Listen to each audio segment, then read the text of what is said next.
Good evening, everyone. Welcome to tonight's Planning and Zoning Commission meeting.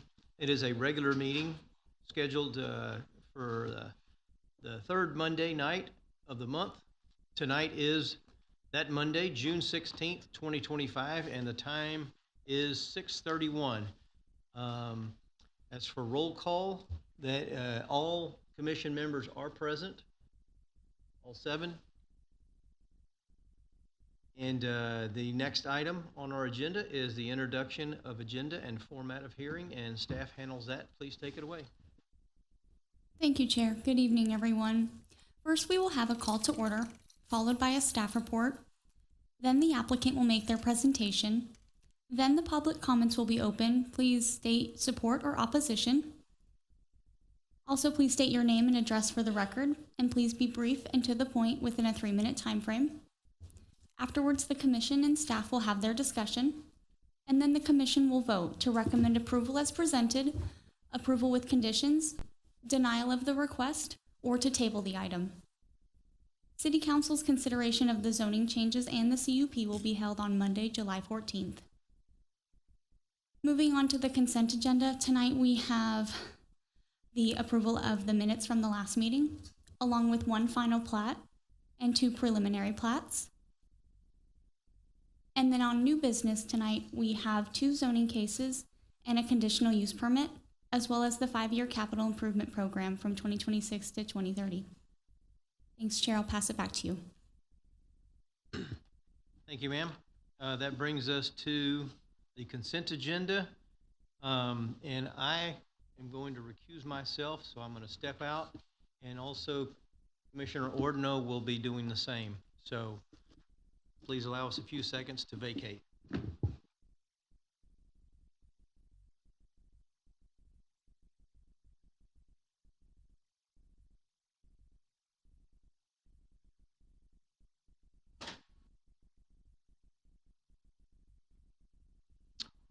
Okay, the next step in the process is anyone wishing to pull anything from the consent agenda.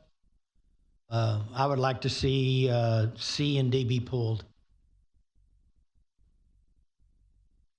All right, can I have a motion for the remainder of the consent agenda to be approved? So moved. Commissioner Henrich, second. Okay, any discussion? Okay, vote by raising your right hand for passing the consent agenda. All those opposed, same sign. Passes 1, 2, 3, 4, 5 to nothing. All right. Now we come to items pulled from the consent agenda. I'm probably the only one on P&Z that was on here from the very start of this project. I remembered some things that were promised, and I do know that they have changed owners and stuff. But I was wanting to know if we could do some conditions for infrastructure. I'd like to get some feedback from staff and from Lawrence and such. So. Yes, sir. First, I would recommend somebody make a motion to consideration and possible action, RPL 2025-0211, the approval of the preliminary plat of Arcadian Estate, Section 3. Okay. Commissioner Haskins, motion to approve. Commissioner McDonald, second. Okay. Do we do each one as we talk about it? If you want to do them both, we can also have a motion opening it at the same time to consideration and possible action for RPL 2025-0212, the preliminary plat of Arcadian Estates, Section 4. Motion to approve. Second, Commissioner Eccles. Okay. I'm going to turn it back to staff because if I'm not mistaken, I thought that we had some things that the developer was going to do that paid for some infrastructure and such as some regional infrastructure and stuff. So I was wanting to know if we could put conditions on both these items. So It is possible. I think maybe if staff just did their normal report, they may have some conditions that they recommend for the approval of this. And if that's the case, we'll just make a motion to include those conditions after hearing that staff report. Okay. And of course, if the applicant wants to address any of those conditions, they're absolutely welcome to do that as well. Okay.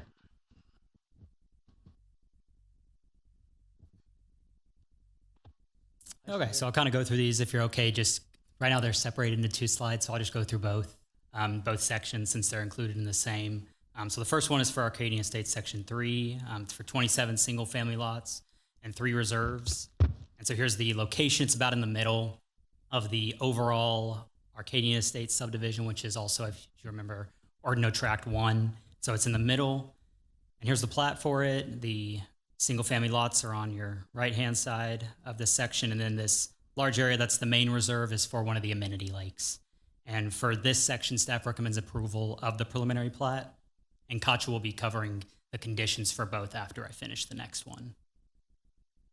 So for section 4, it's for 49 single-family lots and 3 reserves on 19.17 acres of land. And so here's kind of the location again, south of County Road 100 or Old Massey Ranch Road. And this is actually the southernmost section of the Arcadian Estates or Ordino Tract 1. And so here's the plat for the property. Here's those single family lots. And then the southern portion includes one of the amenity lakes and also the drill site. And staff recommends approval of these as well. And if Katja, if you'll go into the conditions for staff. Thank you, Patrick. As you stated, Commissioner Eisenberg, some regional improvements are outstanding, and so staff has crafted 2 conditions, one that you can consider. The first one is we recommend approval of the proposed preliminary plat, with the final plat cannot be submitted until the regional infrastructure improvements have been completed, or a final plat cannot be submitted until a revised development agreement is to be drafted and discusses the regional infrastructure improvements. So you and the rest of the group can decide on which stipulation works best. And Chair, just to help out with that, previously we were under the understanding that this was within one of those development agreements. It's actually not within one of the development agreements. But there's been anywhere in between 2 and 4 that have been considered, so that's why there's a little bit of confusion. But this would need a development agreement crafted for it, not to be amended through a previous development agreement. I would actually make a bifurcated, I don't know if that's actually bifurcated. I would recommend the condition be that the final plat not be submitted until the regional infrastructure necessary to support these 2 preliminary plats or the subject of the plats be approved, or a development agreement be reached. I think they originally said revised, and as you just heard, it's not revised because there's not one that covers it. So either the regional infrastructure necessary to support Arcadian Estates sections 3 and 4 be accepted by the city prior to final plat, or a development agreement is entered between the developer and the city addressing that issue. Okay. So that would be the proposed motion on both of these. And I think I had Trey Haskins and John McDonald on number 1 for the approval. Are y'all okay with those conditions, please? And then for Arcadian Estates, Section 4, letter D, I had Trey Haskins and Tommy Eccles as the motion in the second. Are y'all okay with that as well? Okay. So instead of going through the motion to amend process, the formal way that Robert's Rules of Order would normally require it, and it'd be like 6 votes before we move on, I think we're taking that as the way to proceed on this one. But I also want to make sure that the applicant understands, and I think it's fair to ask if there's a concern about that. Yeah. Normally, after you do a staff presentation, you'd always let the applicant speak anyhow, so. Yeah.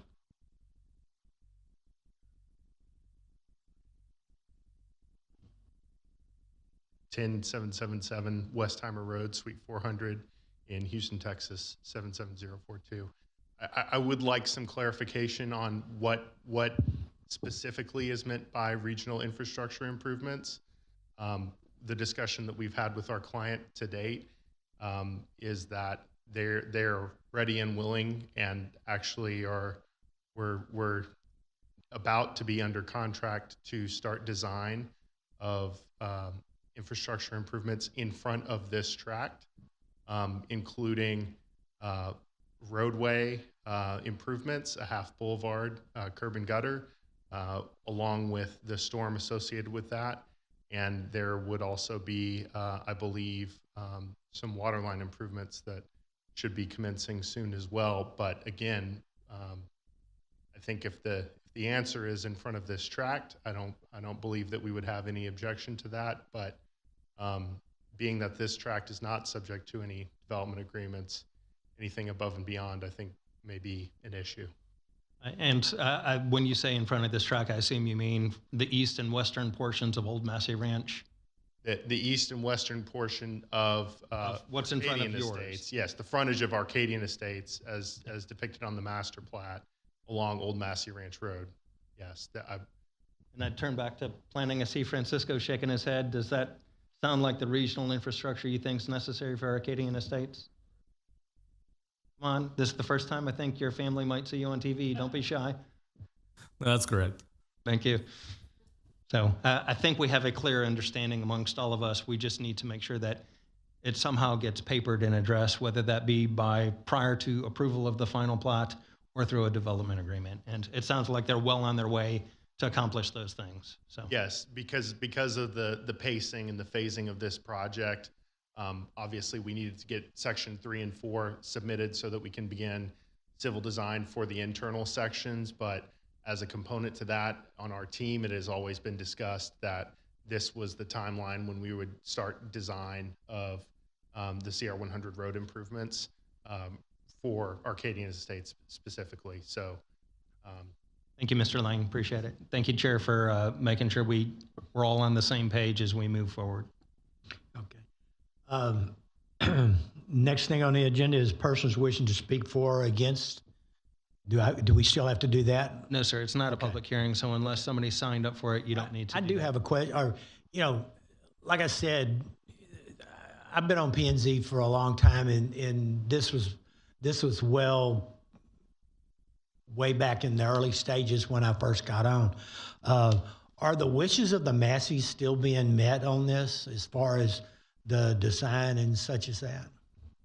The wishes of the Massey were not included in the Ordino tract because this was not part of the Massey, the original PD. So the original PD was the Massey tract and I forgot the last name, Massey and the Rogers tract. Okay. So that was the original Massey Oaks. And then next to that, there was another tract, the Lou tract. And then this one is going to be one tract to the east of that, which is the Ordino tract, or what was referred to as Ordino 1.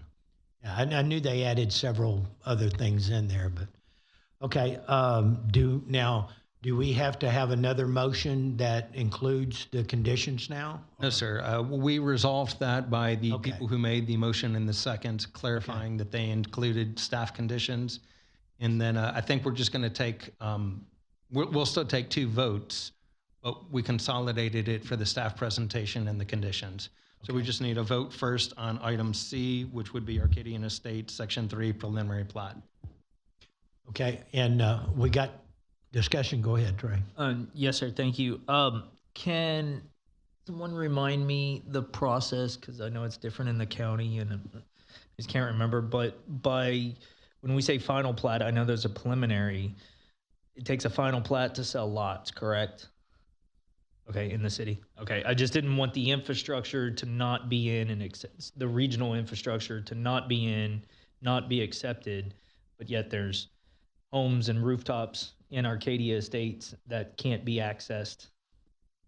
Correct. With upgraded infrastructure. And there are times that you can kind of delay the construction with a development agreement as long as certain securities are put in place, but that also allows for the final plat at that point.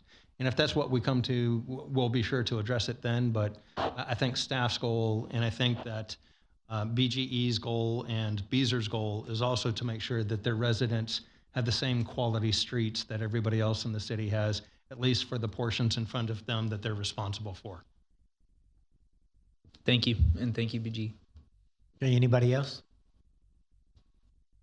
All right, we need to have a vote on the amended motion for item C. All right, all those in favor sign by raising your right hand. All those opposed, same sign. Passes 5-0.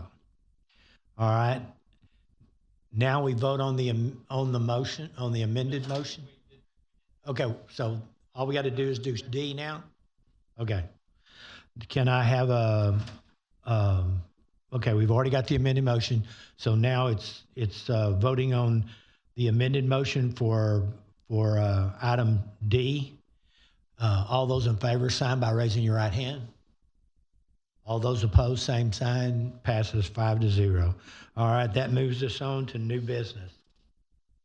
All right, new business. First thing in line is consideration and possible action zone change application for zone 20250163. A request by Gromax Development LLC applicant on behalf of the owner Nazar and Sheridan Mohammed for approval of the zone change of 0.233 acres of land that single-family residential R2 to single-family residential R4, located general location is southeast corner of Wagon Trail Road and Cantu Street. Can I have a motion to approve? Commissioner Haskins, motion to approve. Commissioner Henrik, second. All right, thank you. And that takes us to staff report. Good evening, commissioners. Sorry about that. Tonight's application before you, as was just read into the record, is a rezone request from a property from R2 to R4 to allow the development of a dwelling unit with 2 families in which the owner and his family will reside. A 2-family dwelling unit is permitted as a conditional use permit within the R4 zoning district. So the townhouse zoning district would be the lowest density zoned district that would allow for a 2-family dwelling unit to be permitted by right without this conditional use. However, it also opens up the opportunity for additional uses to be permitted should this specific development not go through. The applicant has requested this R4 district, which takes a bit longer to get through, but does ensure that this remains in a single-family zoned district, but a opportunity for that conditional use permit for the 2-family dwelling unit be provided. We did not receive any written comments in support of the application, and then today we did receive a petition against the request, which included 29 signatures that came in this afternoon. The property is zoned R2, which is in that yellow that you can see on the screen in front of you. It is surrounded by R2 to the north, east, and south, and neighborhood services to the west.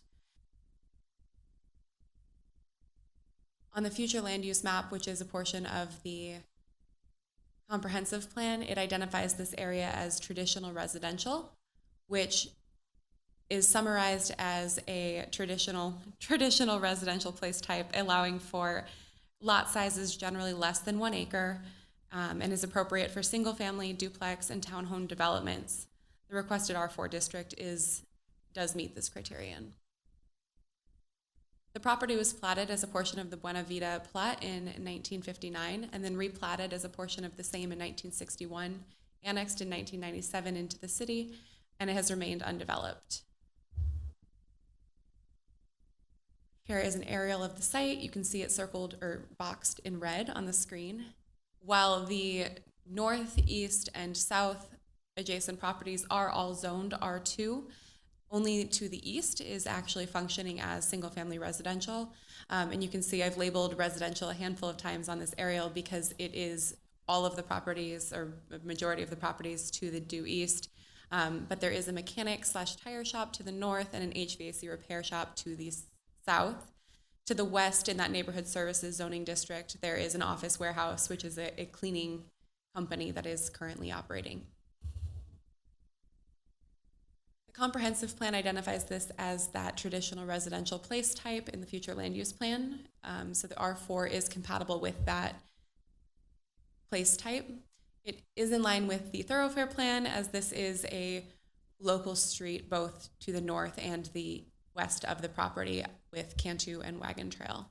Unified Development Ordinance, the property will need to come into compliance with the UDC as it gets developed. Currently it is undeveloped, so there are no nonconformities at this time. And it is subject to the requirement for utilities, which it has access to on Cantu Street for both water and sewer. It does conform to all of the criteria for the requirements for a zone change request.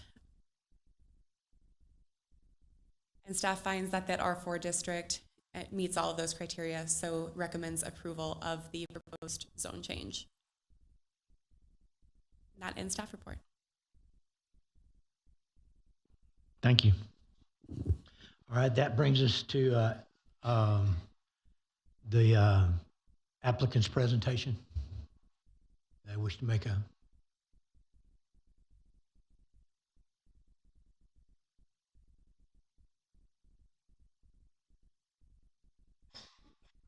Paul Groman, 2116 Kildare, Pearland, Texas, 77581. We did not do a presentation. We didn't expect opposition, but we should have probably. We're very familiar with the Wagon Trail area. It's improved over the years. The reason it was annexed in 1997 was to provide that area with sanitary sewer, which was really a problem at that time. Which I think opened the door to more development. We see this as really consistent with what's already there. It's a man who wants to build a duplex or two townhomes, one for he and his wife and one for his child and grandchildren. They're a local business owner. They've been here for a lot of years. They're not going anywhere. We really felt like it was an appropriate use. And again, if you drive the area out there, there's some beautiful homes, there's some smaller homes. It's already kind of a mixed-use district. You could kind of see us as a suburban Heights, where I think every time anything new comes to the area, it's probably increasing the value of everybody else's. I'd be glad to answer any questions if I could. Okay, we can't dialogue at this time, Paul. Oh, sorry. Thank you. Thank you, sir. That comes with persons, well, hang on. I've got some speaker cards here. Lisa Cuevas?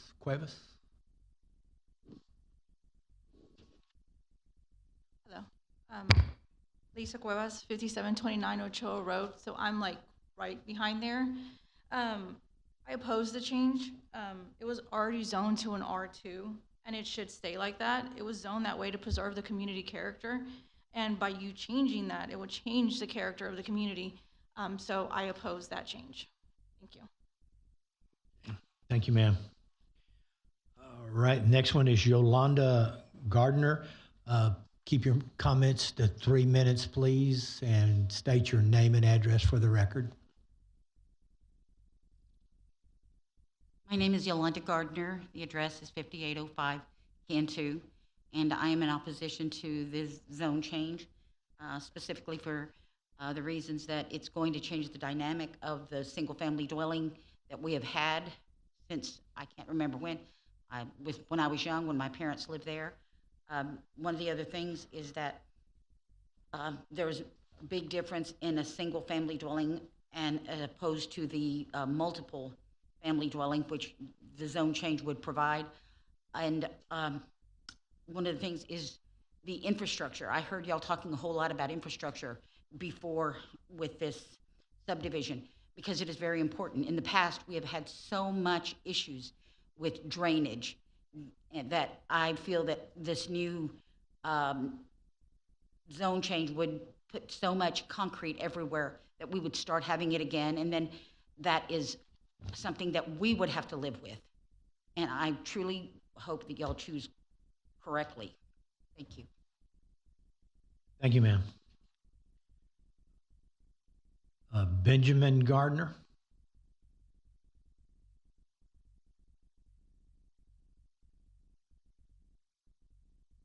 My name is Benjamin Gardner.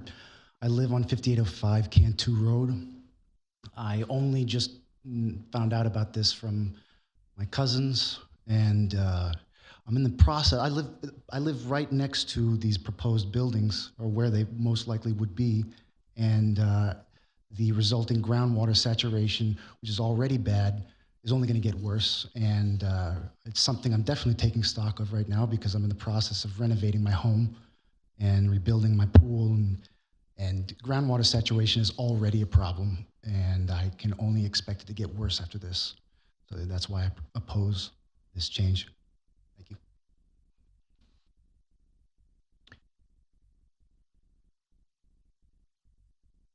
Okay, I'm sorry, but Rebecca Uristi?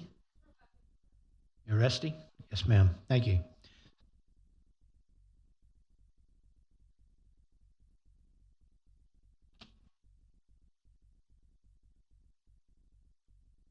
So my name is Rebecca Uresti, and I live at 5726 Cantu Road, and I have been there since 1972.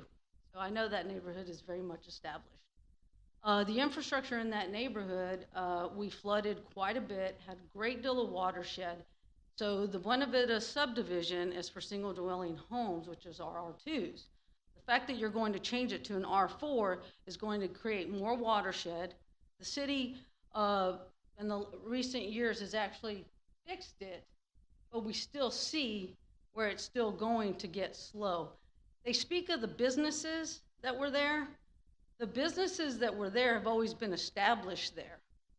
They're not just popping up. Those businesses have been there. Those areas have been there.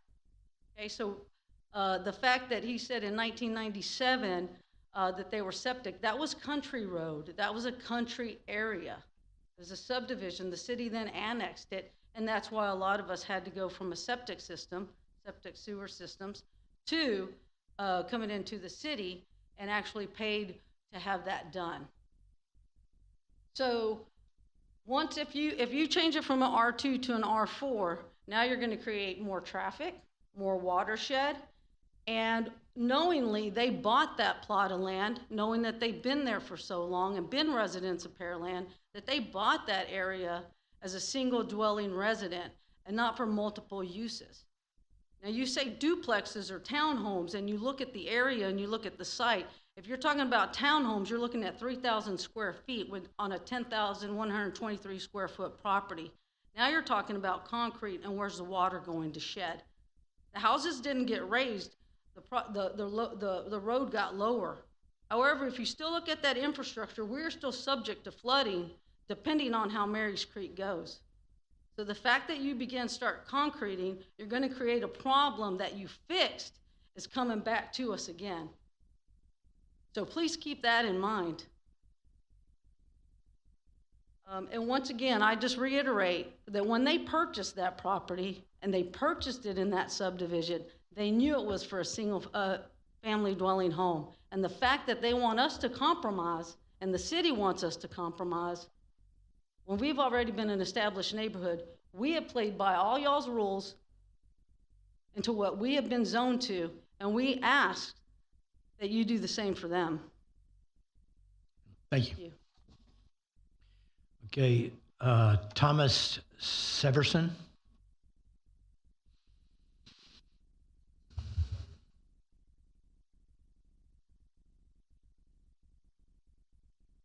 You got 3 minutes, name and address for the record, please. Sir.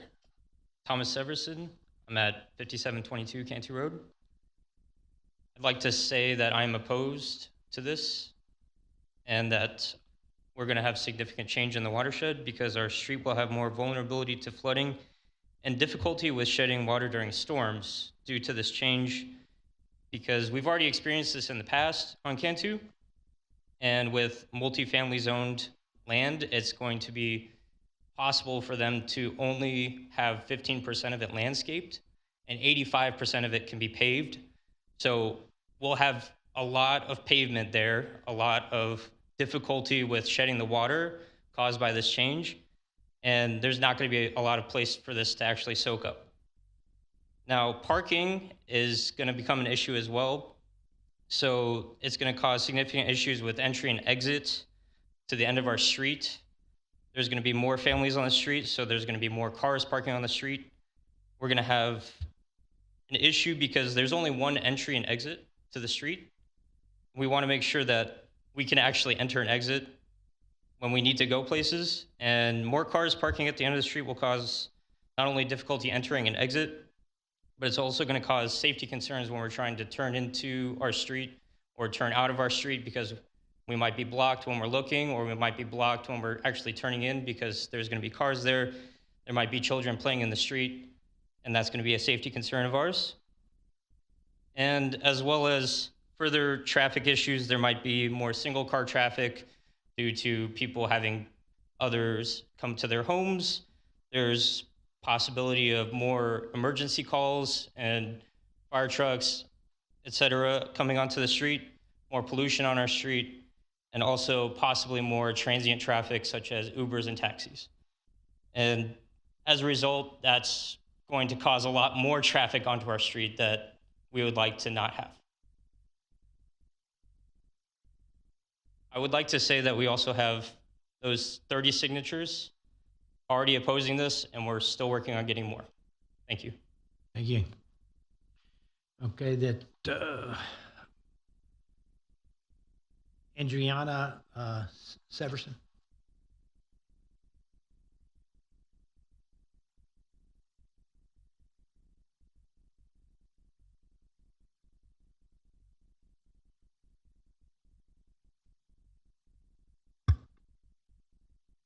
Hello, my name is Adriana Severson, and my address is 5722 Cantu Road. And I'd like to reiterate that our street only has one entrance. So if this plot of land becomes R4, and with the conditional zoning gets built into townhomes or duplexes, there's nothing stopping the owners from later selling or renting out the property and becoming multiple tenant units, which would bring even more traffic and possibly more crime, security issues, and with more people, there's going to be, more pollution, more emergency calls, and each one of those things adds up when this is our only entrance into the street. We already have, as of right now, we have 30 signatures, and we'll continue to gather more signatures to oppose the zone change. But even just looking at the proposal, there's a few red flags right away, like it being called wagon wheel, even though it's wagon trail, just leads me to believe that not much consideration has been given to the existing neighborhood and the existing plot of land. Thank you.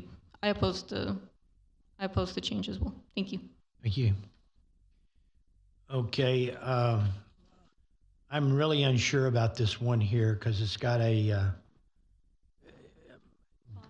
I understand the name? Did Bobby Orr, was he wanting to speak on this or another? Okay. All right. I got two for another one. All right. That leads us to, is there anyone else that would like to speak for or against this proposal? Seeing no one moving in that direction, I'll ask one more time.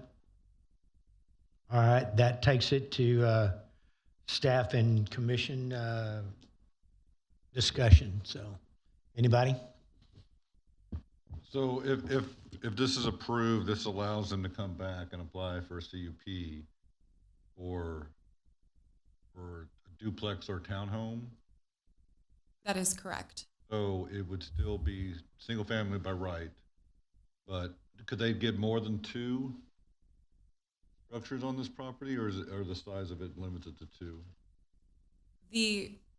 with a CUP? A CUP within the zoning district would allow for only a 2-family dwelling unit or a single duplex, as in 2 dwelling units. The 2 dwelling units on one property would require 4 parking spaces, which is 2 per dwelling unit, and would have to meet the lot coverage requirements of the UDC. I'm not sure the numbers on there were accurate, because it would be the same amount of coverage as a single family residential on the R2 zoning district. Right now, it faces onto Cantu, but y'all, I mean, I would assume with a duplex or townhomes, it would reorient to Wagon Trail? The intent was to connect to Cantu as well, keep it as a single family. So would it be one driveway based on normal spacing? So you would have the same driveway access to Cantu as if you had a single family home there? Correct. And a single family home would have the same right to park anywhere on the street legally as a duplex would have, right? Technically, yes, but they can't cover the driveways. I understand that, but I mean, but I'm just saying the curb is open to anybody parking there, whether you live at a single family home or Whatever amount of curve left, yes. As an engineer, do you think that one additional structure here would cause significant increase to flooding concerns or runoff issues? I highly doubt it because the total impervious coverage allowed will still be similar to a single family dwelling. All right, thank you very much. A couple more on top of that. So a duplex could fit within the established lot lines of that lot?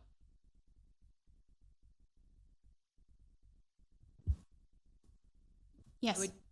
I would need to see a site plan to confirm how they plan on doing that. However, as a 2-family dwelling, it could potentially be a single story unit and a second single story unit.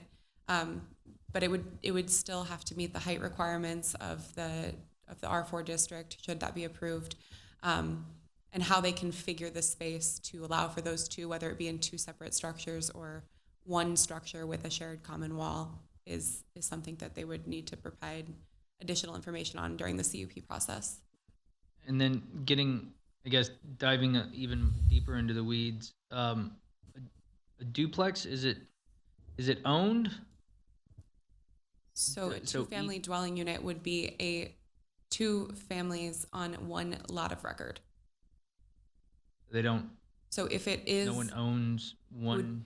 If it were to be owned separately, it would have to be done, if I'm not mistaken, through a covenant and restriction or a horizontal property regime rather than a purchasing of it, because it would be on one lot of record as a 2-family dwelling unit on a R4 zoned property. And then we have the appropriate legal means to, I guess, then require a multi-use easement for the drive, 2 owners using one driveway, almost like a shared drive. It would be a condo, according to the Civil Practice and Remedies Code, I believe is where that condo statute is residing. So you would have to have a condo association for just that lot. I don't know if there are deed restrictions for the remainder of the area or if that's theoretically possible. And then that condo association, you would own each half of the building, so to speak, and then everything else would be in the association's purview to control. So it would be a very micro-scaled deed restriction, essentially. Understood. Where I'm going with this is if you got 2 owners on a lot, is then the driveway expandable under those conditions, and then now you're not meeting that criteria, and you're taking up more curb space, so on and so on. The condo regime cannot circumvent the city's subdivision regulations. And I'm calling it regime, not like it's a negative thing. That's just it's how it's referred to legally, generally speaking. Right. So it cannot circumvent the city's zoning restrictions. So anything applicable to a single-family residential R4 would be applicable to it, which would essentially mean that they would have to treat everything as if it's one owner. They just happen to own half the building, and then all of the other land is owned in the or all the land is owned in the association's name. Okay. Thank you.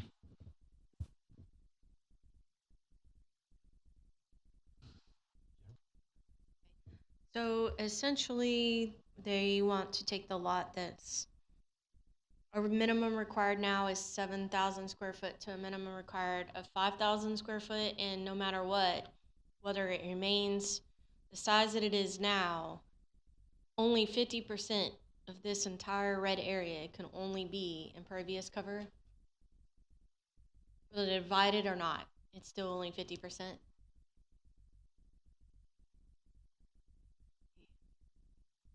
That's correct. R4 maximum project coverage is 50%. Okay, so whether they build a single family house, one, or they build two, it's still the same square footage of impervious cover. Like legally right now, they still have the same right to put the same exact impervious cover down on that lot as if they were to divide it into two different lots. R2 actually allows for 60% lot coverage. So it would, So R2 is even higher. So to be a little bit more restricted, no more than 50%, essentially. currently, as it's zoned R2, it allows for 60%. R4 allows for 50% project coverage. So currently, it would allow for more impervious cover than what they're proposing to do.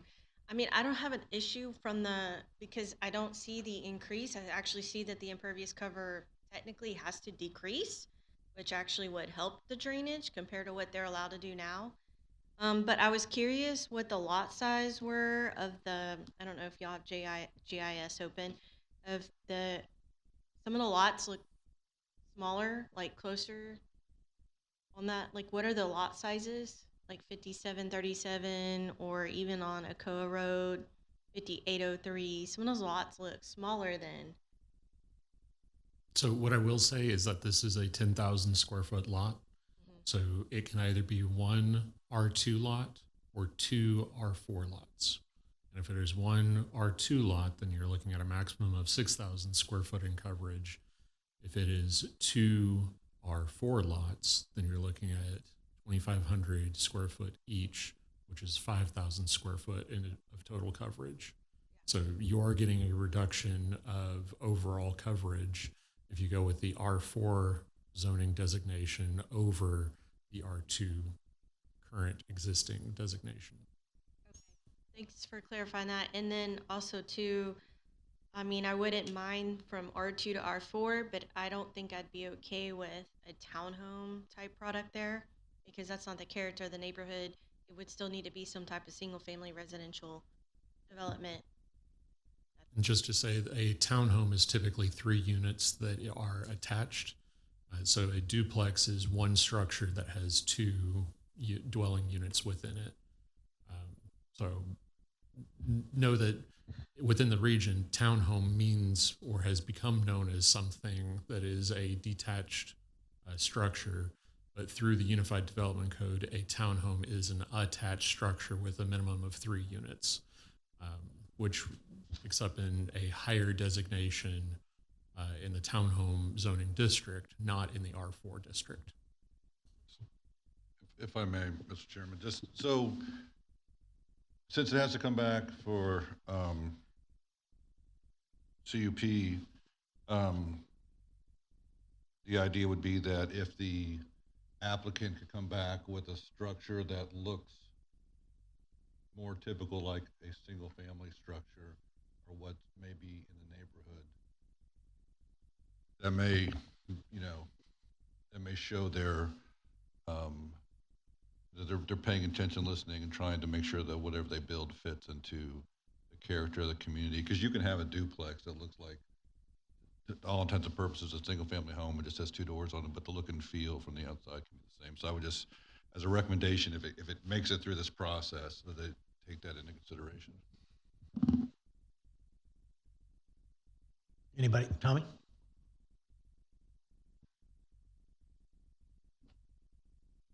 Question I have is, as I heard the presenter, is for a extended family housing. Okay, through circumstances, extended families seems to delineate, and then you have a structure that was built for one reason, and now it no longer serves that reason. What would preclude from a replat to 0 lot line and have a lot A and lot B, and have 2 different houses, 2 different families living on one lot? To change this from R2 to R4, I think we're trying to appease one certain family rather than look at the dirt itself. And we're here to look at the dirt itself, not justify on whether or not a family needs or not. We're here looking at the dirt, and to carve out one lot out of several lots, 30 lots, in making one lot R4 versus R2. I just have some questions there in my head. Do we have any idea how many other duplexes are built in that area?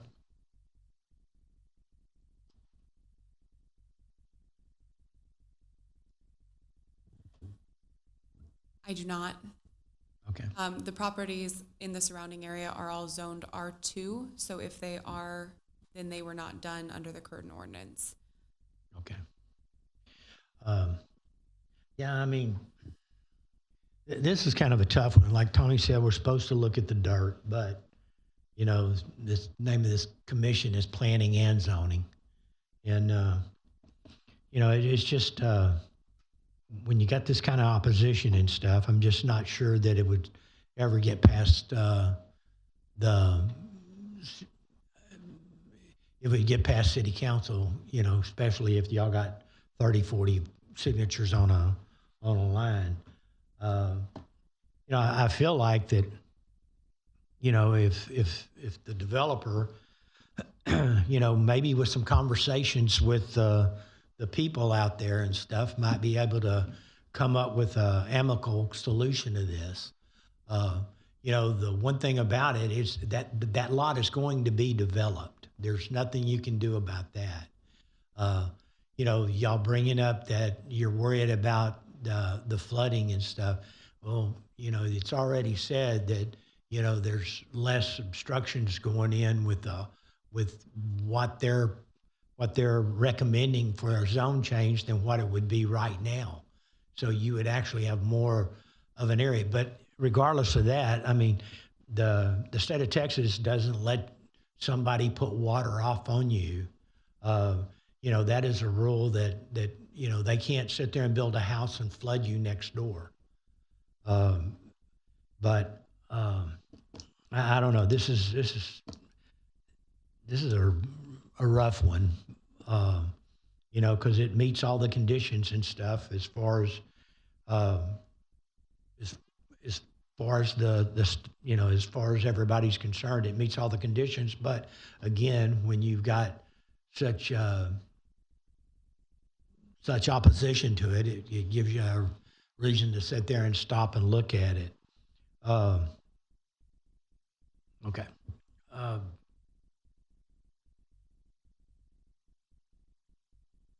Okay. All right. Just to be clear, we're not approving any type of formal townhome or it's just R2 to R4. Correct. So this is just the request from R2 to R4. R4 allows the applicant to come back to the Planning and Zoning Commission and back to the City Council to ask for approval of the duplex use.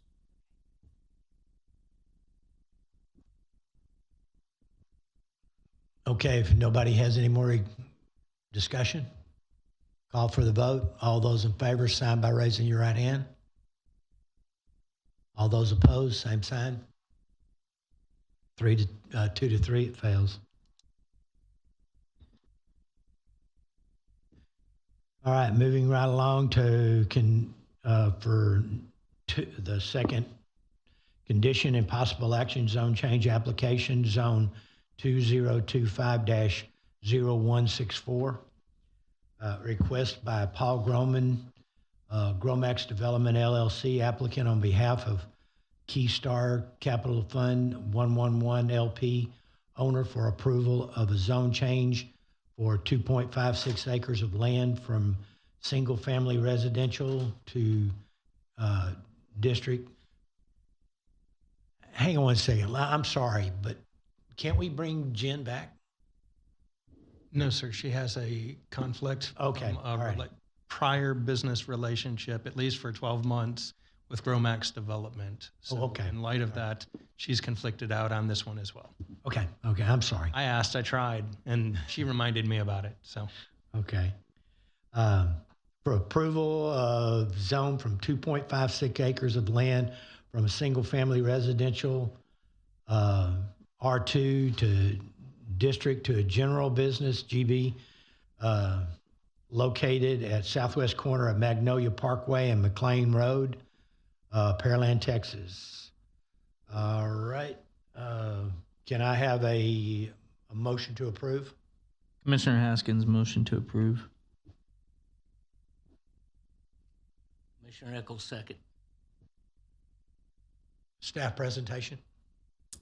Thank you, Chair. So the request for you tonight, as mentioned, is for a zone change from the single-family residential 2 zoning district to the general business district. And the applicant's intent is to rezone what is the northern portion of the subject property to the GB district from the R2 to align with the zoning of the southern portion, which is currently the GB district. And you'll see that with the future slides. And it's to allow for a retail development such as daycare, retail, and dry cleaning. To date, staff have received 34 written comments against the request and 1 walk-in asking for more information.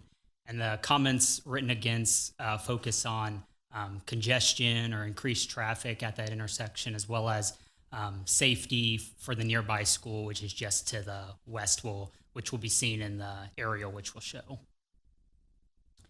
So here we get a look at the subject property. It's outlined in red. That's the overall property. And then the area outlined in yellow is the actually specific area that is proposed to be rezoned or being requested to be rezoned to match the southern portion. And so that current portion, as mentioned, is R2. The southern portion, which is currently occupied by a building which was previously used as a church, is general business zoned. And then predominantly around it is a mixture of single-family residential 1 zone properties and single-family residential 2 zone properties. And so in terms of the future land use map, the subject property is within the traditional residential place type. And around it, we see a mixture of some residential ones with existing rural residential to the north, some more traditional residential to the northeast, and some compact residential to the southeast. And then across McLean Road to the east is a lot that's actually designated for the commercial center place type. It's a little history on the property. It was originally annexed into the city in 1960. The southern portion, which of that overall tract, was developed with the existing building, which is used by the church, in 1989. And then in 1997 is when that actual GB zoning was changed, and the existing church at the time was the one who requested that change in zoning. And then currently the property is not platted.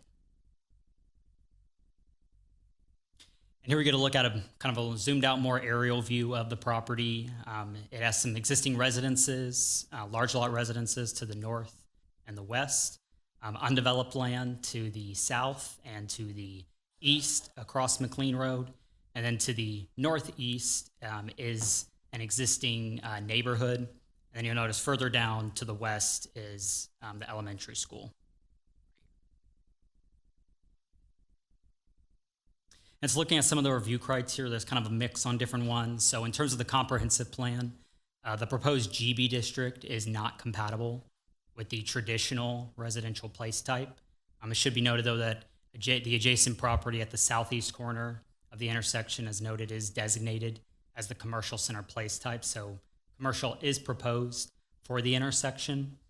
In terms of the thoroughfare plan, it has access off of Magnolia Parkway, which is a secondary thoroughfare with sufficient width, and McLean Road, which is a major collector to be widened. If anyone further develops in the future, any of that widening for McLean Road that's needed would be taken at the time for dedication if needed. And then in terms of the UDC, it does not fully meet the UDC currently, and potentially the site was originally developed prior to 1989, and there may be existing nonconformities with the site, whether it be for the building or for landscaping. But any future development would need to comply with the Unified Development Code, and specifically the Corridor Overlay District requirements for Magnolia Parkway. And lastly, in terms of utilities, the property does have access to water and sewer off of Magnolia Parkway and McLean Road. And so looking at the approval criteria for a zone change, staff found that the request met 2 of the 4 criteria. And specifically, as mentioned, the first criteria is that consistency with the future land use map, and given that it's traditional residential, GB district, which would be all commercial uses, is not compatible with that traditional residential future land use designation.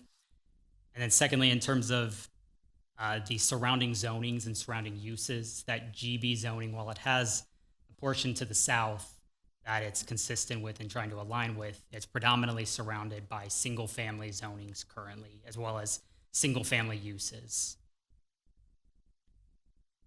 And so additionally, in rezoning to the GB may also not be appropriate on this side of the intersection due to the recommended place type and existing nearby neighborhoods that are surrounding it. So therefore, staff is unable to recommend approval of the proposed zone change to the GB district. And that concludes staff's report.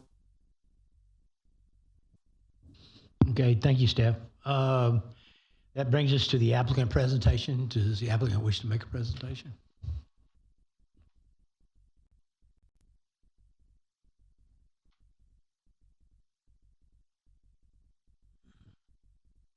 Seal Paul Grumman, 21016 Kildare, Pearland 77581. And I don't have a formal presentation. I have a few history, and I really agree with the staff, although they disagree with the zone change. But this property was once owned by a church. It is no longer owned by a church. I represent the people who are trying to buy it now. They want to do a retail center on the corner. And this is really kind of an anomaly in the fact that you see the non-corner, as the staff mentioned, is zone GB, but the hard corner on 2 thoroughfares is zone R2, which is never going to be R2, ever is not going to be built there. There's other anomalies that again, I go back, Mr. McDonald probably remembers, if you went back 4 or 5, 6 years, I lose track of time, you used to have retail nodes. It was a push. This was an area that was looked for to be a retail node. And if you look at the site directly to the east of the site, the large acreage is almost 30 acres. If you look at your future land use plan, the northern half, it could be 40%. A big chunk of it is shown to be general business as well, which if you wanted to do zoning in this area, I think this would probably be a smaller impact. I don't think the site to the east is coming on the market anytime soon. The Guillen, this is another anomaly of the site. The Guillen site, which is the neighborhood to the northeast, is built up. You can drive out there if you haven't. It's probably 4.5, it may be 5.5 feet of fill. This whole area is flood prone, and there's water that basically migrates from west to east toward this site. I don't think you're going to see any anything other than some kind of future commercial in the area. I'd also note that our closest neighbors didn't object. Nobody that was really close objected.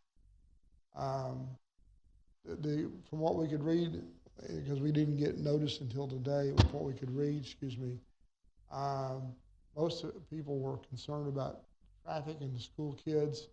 Well, there's no sidewalk on the front of this property now that would be required in order to develop. And the school kids that they're talking about going currently do go across the street. I guess they could go across the street. I wouldn't let my kid go across.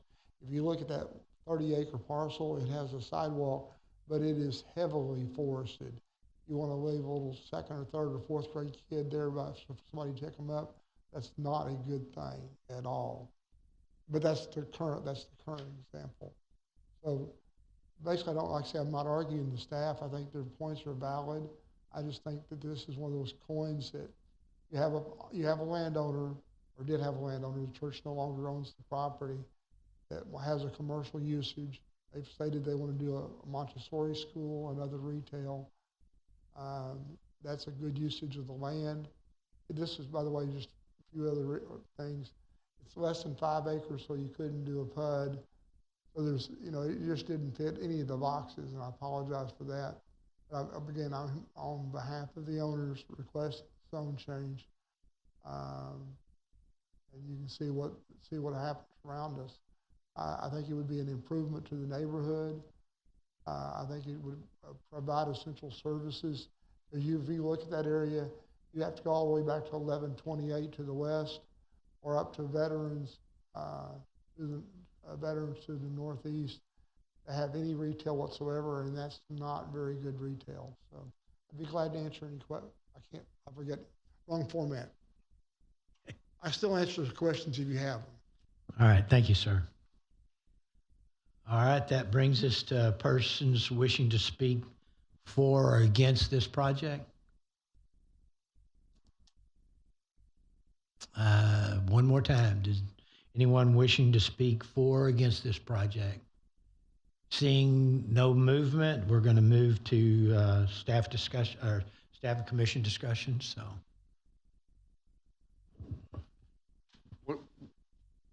what do y'all see?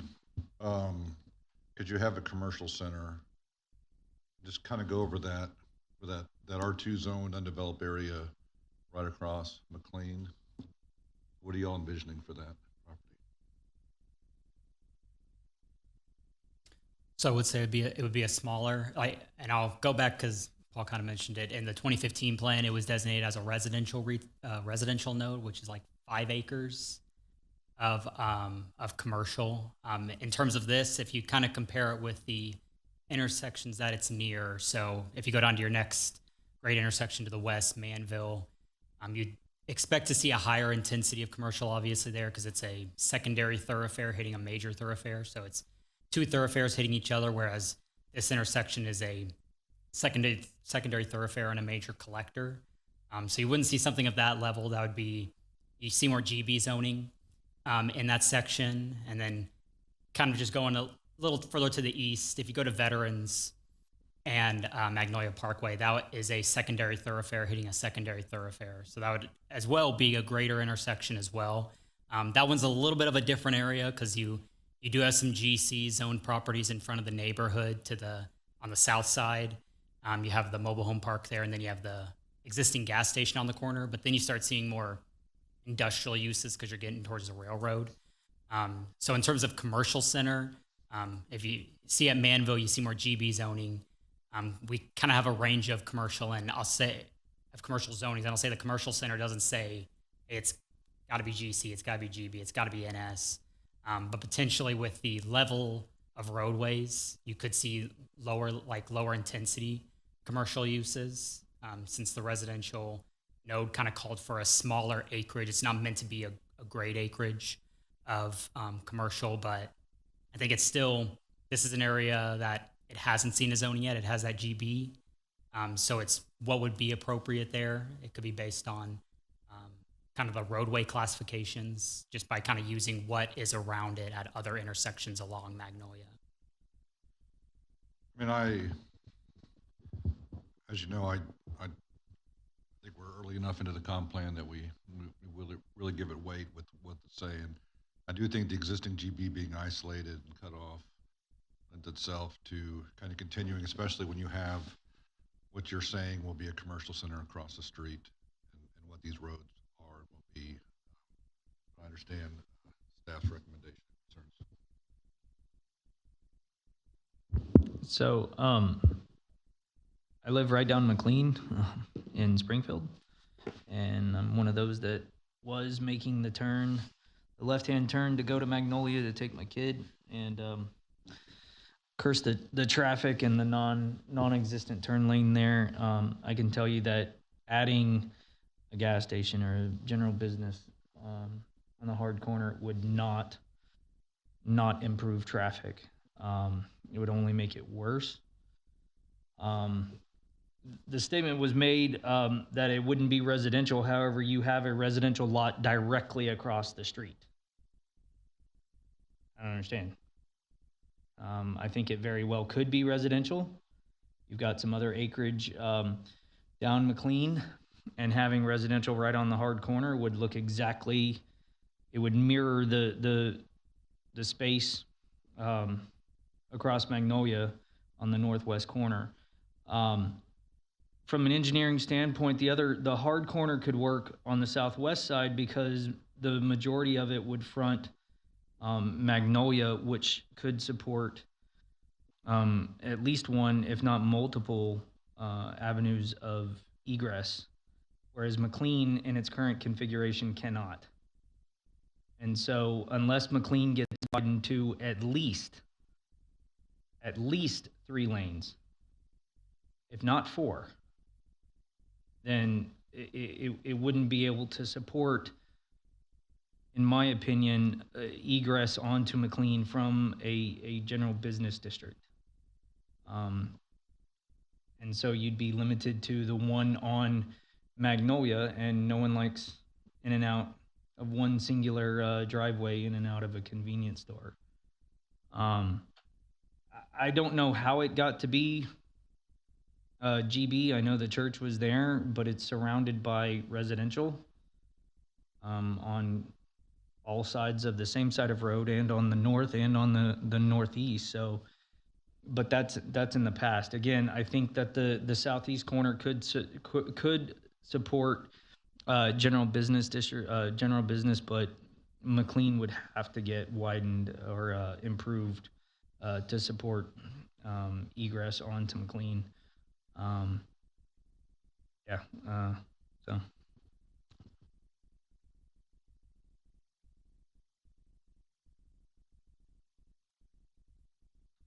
Okay, I don't quite see this being residential, but maybe something of the neighborhood services.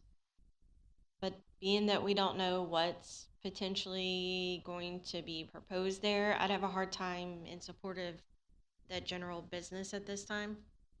Especially, like, I'd probably feel more comfortable with something less than that, and they came in with the CUP if they had something more specific in mind that didn't fall in that category.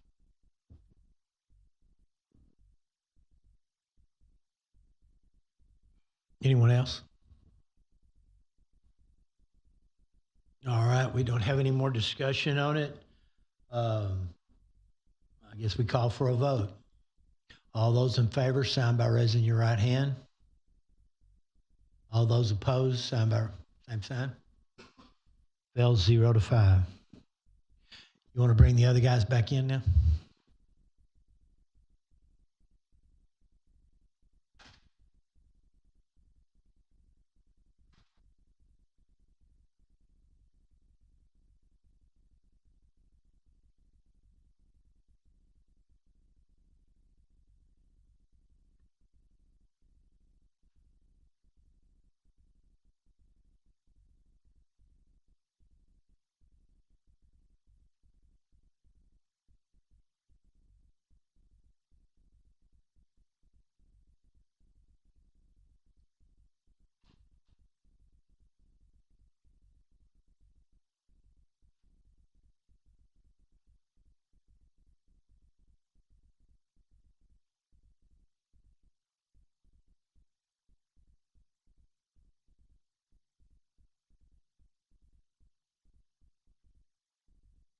Thank you for your patience.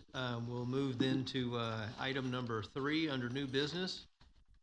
And this is a public hearing for CUP 2025-0179, a request by Cody Rogers, ALJ Lindsay LLC, applicant on behalf of Presidio Equities LLC, owner, for approval of a conditional use permit, or CUP, for food sales on or off-premise use within the Light Industrial District, M1 District, on approximately 0.8278 acres of land, the general location being 1818 Main Street in Pearland, Texas. How about a motion for approval and a second, please? Commissioner McDonald to approve. Commissioner Eisenberg, second. All right, that brings us to the staff presentation. Thank you, Chair. So the request before us is the applicant is proposing a 2,278 square foot coffee shop with a drive-through. And so the food sales on or off premise is kind of one you don't hear often, but essentially an informal restaurant. So you think of your coffee shop, your donut shop, where they may have lesser sit-down seating than your fast food or your actual traditional sit-down restaurant. And so to date, staff has not received any comments in support or against the request. And here's the location of the subject property. It's at the corner of Rice Dryer Road and Main Street, and it's within the, as mentioned, the light industrial M1 district, and it's surrounded by that same zoning to the north, south, and west. And then to the east, across Main Street, is the general commercial zoning district. In terms of the future land use plan, the subject property is within the commercial center place type, and it's surrounded by that same place type on all 4 sides predominantly, with some professional services to the northwest. And off to the right is kind of an example of the character and intent of that commercial center place type. It's a little history on the property. It was originally annexed to the city in 1959. The property was actually used as parking for a manufacturing and office building that was on the property to the west. So there was an older building to the west, and that was actually demolished a couple years ago. And the property was platted in June 2023. And if you'll remember, a conditional use permit,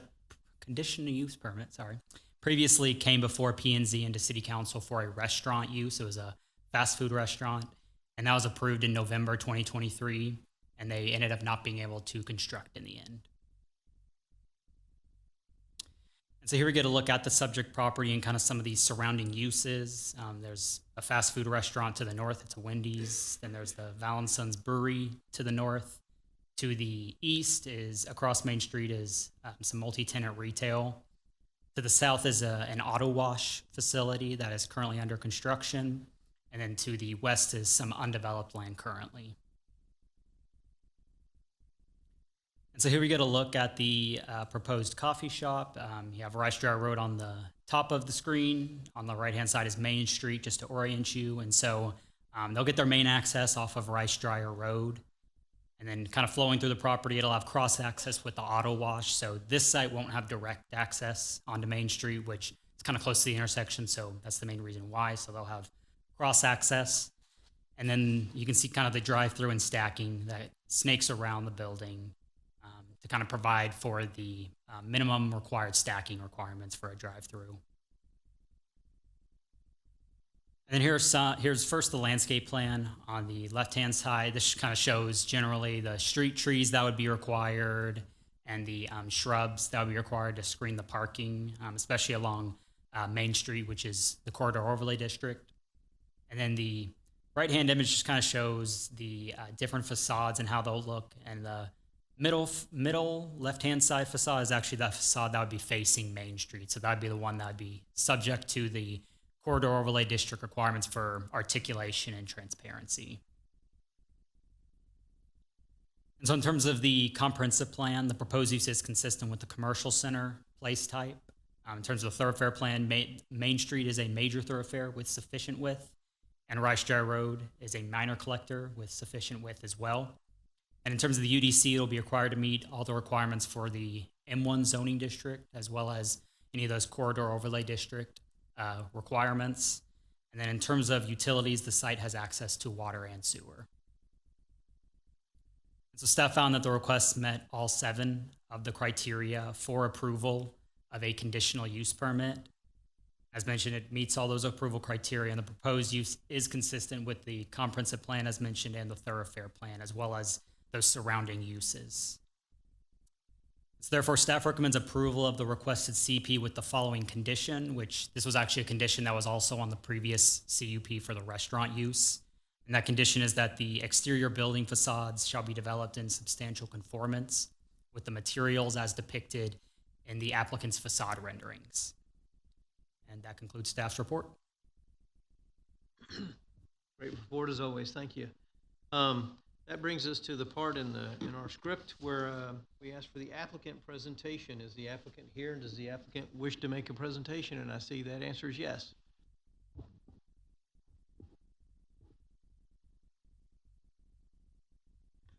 Good evening. My name is Bobby Orr, 1717 St. James Place, Suite 680, Houston, 77056. I'm the owner of the property, Presidio Equities, LLC. We started several years ago with a 23-acre, 2 tracks we put together, and with our working with the city, we got the rice dryers demolished, put in the detention pond for Caterpillar and for Tractor Supply, and now for Mr. Car Wash. This is the last piece of property we have. I've enjoyed working with the city and just ask for your approval. This is a Starbucks, and we're about to have a permit and have our this public hearing. Otherwise, it's been a joy working with you all, and I hope you'll approve this tonight. Cody, Hi guys, Cody Rogers, ALJ Lindsay LLC. On behalf of Presidio Equities and the ownership group, we are the civil engineer consultants. Just additional bit to add, we have also additionally had TxDOT's TIA approval via tech memo, denoting that there will be no negative impact to the surrounding vehicular traffic. As Bobby mentioned, we do also have a detention facility serving us, and we have discussed this with Francisco as well. We plan on extending storm sewer to the south to connect to that system as well. So if there's any questions by any of the staff or council, feel free to let us know. Thank you. That concludes your applicant presentation, I take it? Yes, sir. All right. All right, then the next item is are there any persons wishing to speak for or against this item? Any persons wishing to speak for or against? And before I leave here, both you gentlemen filled out a green card. You don't wish to speak for or against though, because you're the applicant and you've already made your presentation. All right, just for point of clarification there. All right, so seeing no movement about speaking for or against, we'll move to staff, commission, applicant discussion.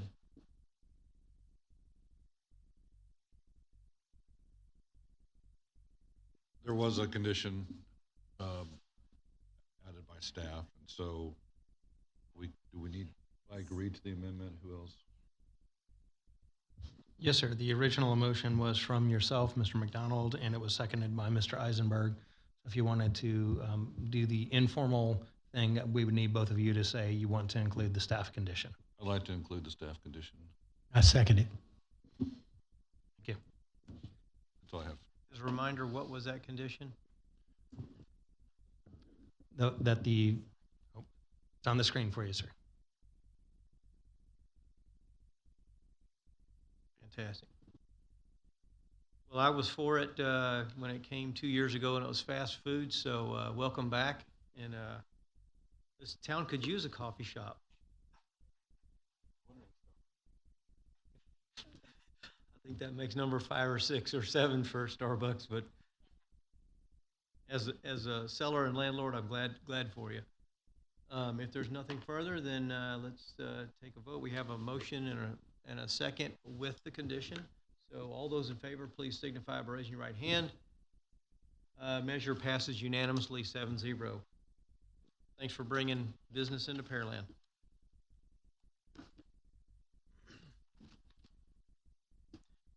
That brings us to our next item, And this is the consideration possible action. This is the 5-year capital improvement program 2026-2030, so 2026 to 2030. This is a public hearing. The City of Pearland 5-year capital improvement program, the CIP. I don't need to read this, do it? It's more sentence, right? Okay. There is no general location. This is the City of Pearland as the presenter, applicant, et cetera, et cetera. So this goes straight to staff for the presentation. Yes, sir. I'll kick us off here real quick. Sorry. We do still need a motion and a second to. I just said that to Thank you. Commissioner Eisenberg to remind me. Commissioner McDonald to approve. Second, Commissioner Eisenberg. Thank you, Chair. So we, last time we were here, we had a real good introduction on the capital improvements program and the continuation of projects. Lively discussion, and we're always looking to improve. And, you know, knowing that, just want to really discuss kind of the role of the Planning and Zoning Commission and how the capital projects come about, how y'all affect those, and then, you know, really just more of an educational opportunity to discuss and get better at how we bring information to y'all. So know that this is a straight copy paste out of the city charter. It's the line that specifically discusses the need for the city or for the Planning and Zoning Commission to take action and to present that action to the city council and to the city manager in order to have the capital improvements plan pulled together and made a part of the budget in order for the city council to then make recommendations and approval on that. So there's a couple words in here that are, you know, strong and that I love because it's recommendations for the capital improvements and that it is the commission's opinion that they are necessary or desirable to be constructed within the upcoming 5-year time period. While those words are both broad and we've got a good understanding of the desire, it doesn't necessarily say that we should scrutinize the funding necessary to have each of those projects come to fruition. It is always good to know where money is and where money comes from and how those monies are going to be utilized. But it is a blessing that we, as the Planning and Zoning Commission, don't have to weigh those as our deciding factors. Again, this is more about identifying things, making recommendations based off of the feedback that y'all get as being members of the public and being members of the community, and thus being able to help guide staff and you know, make sure that we get the best capital improvements plans pulled together for our continuation. And you know, this is from 2026 to 2030, and we've had many years leading up to 2026 where these projects have you know, evolved and moved and grown. So you know, just that's where a little bit of historical reflection comes in and allows us to continue on building this community. So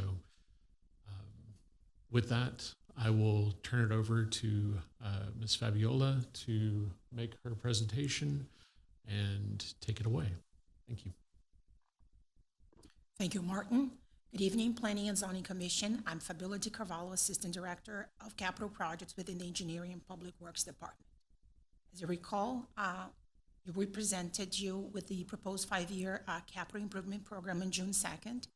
During that meeting, the Commission requested additional time to review what we had presented and submitted in advance, and that was submitted in advance of the meeting on June 2nd. After the discussion had at this meeting, the commission took a motion to postpone action and recommending the 5-year capital improvement program. We took note of your comments and provided another packet that included responses to your questions you had during that meeting on June 2nd. And a fiscal year 26 through the 30th capital improvement program project summary spreadsheet was provided. This evening, I'll be presenting the proposed fiscal year 26 through the 30th capital improvement program, taking into consideration your comments. And here's an overview of what we'll be covering. We'll open up for discussion and questions at the end. As we are all familiar with the strategic priorities set by City Council, where it explains why, what, and how we do what we do, the base of what we do is developed through a trusted government and resilient finances by providing a safe community, a strong economy, sustainable infrastructure, and connected community, making City of Pearland a community of choice for over 130,000 people and many businesses. The creation of the 5-year Capital Improvement Program, or CIP, is an in-depth, year-long process involving every department within the city. The fiscal year 25 through 29 CIP was finalized in September 2024, and the planning process for the fiscal year 26 Capital Improvement Program was initiated in October of 2024. Currently, we are in the third quarter of the CIP process. Staff has reviewed and finalized project scopes and verified funding options prior to presenting the proposed CIP to the Planning and Zoning Commission today, and ultimately will be presenting to Council for consideration and adoption. The City of Pearland's Capital Improvement Program is developed to further the city's commitment to our citizens. This program works to meet today's infrastructure needs as well as those of the future, from working on underground infrastructure like water and wastewater lines to more visible projects such as the Berry Rose Water Reclamation Facility Expansion and Decommission Project, or major roadway projects. The 5-year Capital Improvement Program addresses the needs of the city through responsible city government and a comprehensive approach that ensures efficient use of public funds. The CIP is a long-range plan that identifies capital projects, provides a planning schedule, and identifies options for financing the plan. The program provides a link between the city's comprehensive plan, various master plans such as the drainage, facilities, parks, water and wastewater master plans, the annual budget, bond programs, and the 5-year financial forecast. The process of developing a CIP should solidify the support of the citizens of Pearland and the city's commitment to carrying out these programs. This is City of Pearland, the community of choice. Commissioners, this is the CIP Update Series calendar. Presentation is starting in October of 2024 with Parks and Facilities and ended in March with the Transportation and Drainage. The CIP workshop related to the proposed fiscal year 26 budget will take place on June 23rd. The CIP Update Series will resume in October of 2025 with updates on Parks and Facilities related projects. The future CIP Update Series presentation dates have not been set yet, but we'll invite you once again to each of these presentations. The CIP Update Series presentation provides updates on current and future projects, and they are recorded and available to be watched at a later time in case you cannot attend any of these meetings. We'll now dive into the CIP Capital Improvement Program, the projects. Commissioners, this slide represents the overall 5-year CIP program for each category for fiscal year 26 through 30. There were a total of 235 capital requests. 180 capital requests were included in the fiscal year 26 through 30.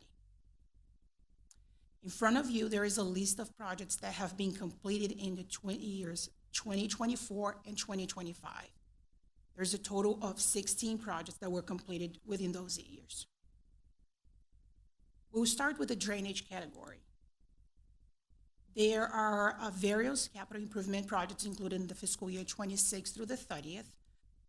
The total includes projects that began in prior fiscal years and are continuing through the fiscal year 26 and in various phases. Commissioners, here's the list of proposed drainage projects for fiscal year 26 in priority order. At our last presentations, you asked us to show the changes made in planning years and the changes in funding. So what you see in parentheses are the changes. What you see in purple are the projects that had changes on the planning year and also on changes in funding. In green indicates changes in funding amount only. In blue indicates changes in planning year, and in black indicates no changes. Please note that this color code is consistent throughout the whole presentation. For example, for the veterans drainage improvements, the project was moved from fiscal year 25 through 2026 due to land acquisition that was needed. The project is clearly under design and is planned for construction now for fiscal year 26. The change in funding represents the land acquisition needed and change in design in addition to the construction cost based on latest engineer's construction cost estimate. Another example is the southwest quadrant of Old Town, which construction was moved from 25 through 26, and based on the recent engineers' construction cost estimate, we were able to reduce the budget. I would like to point out that included in the approval on this slide, there is various projects approved through the 2023 GeoBond program. These projects are, all of these on this slide except for the Veterans Drainage Improvements, the Garden Acres Subdivision Drainage Improvements, and the Hatfield Road South Drainage. The Garden Acres Subdivision Drainage Improvements has GLO grant funding. Next slide. Here are the proposed drainage projects in priority order for future years. We'll now move to facilities projects. And here's a summary of the totals between fiscal year 26 through 30 for the facilities projects. Can I make a recommendation? It'll be short, I promise. At the end of each, at the end of wastewater, at the end of transportation, et cetera, can we maybe have comments at that point, or do you want to go through the entire? I'm afraid we'll just have to go back if we do it that way. What do you think? It's okay, it's just that some of the projects are combined, so you may have questions that I may respond in later. If you have questions on drainage that has a combination of water and wastewater, you may be asking the same questions. Okay, thank you then. With the facilities project, we have four we are proposing to start in fiscal year 26. Please note that Orange Street Service Center Phase 2 is currently in design, and the fire station number 7 will start design soon. Here are the proposed projects for facilities for future years. Fire Station 6 and Public Safety Training Complex are unfunded projects. We'll now move into parks. They are planned for the fiscal year 2026 through the 30th. This total includes projects that began in prior fiscal years and are continuing through fiscal year 26, and they are either in design or construction phases. On this list, I would like to highlight the Clear Creek Trail from Berry Rose, a water reclamation facility, to the University of Houston at Clear Lake, which is under design and has funding from the Houston-Galveston Area Council, in addition to city funding. And Hickory Slough Phase 2, which is also in design and has PEDC funding, and has been combined with the drainage projects. And as a future proposed project, we have the preliminary engineering report for the future referendum, which was moved to start now in fiscal year 27. We'll now talk about streets. This is a total summary from fiscal year 26 through 30. Total includes projects that began in prior fiscal years and are continuing through fiscal year 26 in either the design or construction phase as well. On the street projects proposed budget in fiscal year 26, we have the Pearland Parkway at Berry Rose intersection improvements, which we submitted an advancement funding agreement to TxDOT, the AFA, which is under review, and the concrete sidewalk gaps and replacement, which is ongoing and is being funded by the 2023 GeoBond. The McCalla Road widening has funding proposed for construction in fiscal year 27. TxDOT will manage the construction and is also funding this project with city's contribution as well. We'll now move it to water. And here's a total summary for the water projects. Again, this also includes projects that began in prior fiscal years and are continuing through fiscal year 26 in either design and construction phases. On the proposed funding for the fiscal year 26 for the water projects, I would like to highlight the FM 518 utility relocations, which is being funded by PEDC. Some of the projects you'll notice on this list have been combined with drainage and/or wastewater projects for better use of resources and less inconvenience to the residents.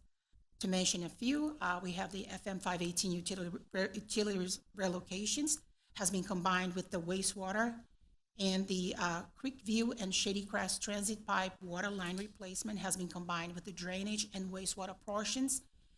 And the southwest quadrant of Old Town Transit water line replacement has been combined with the drainage portion.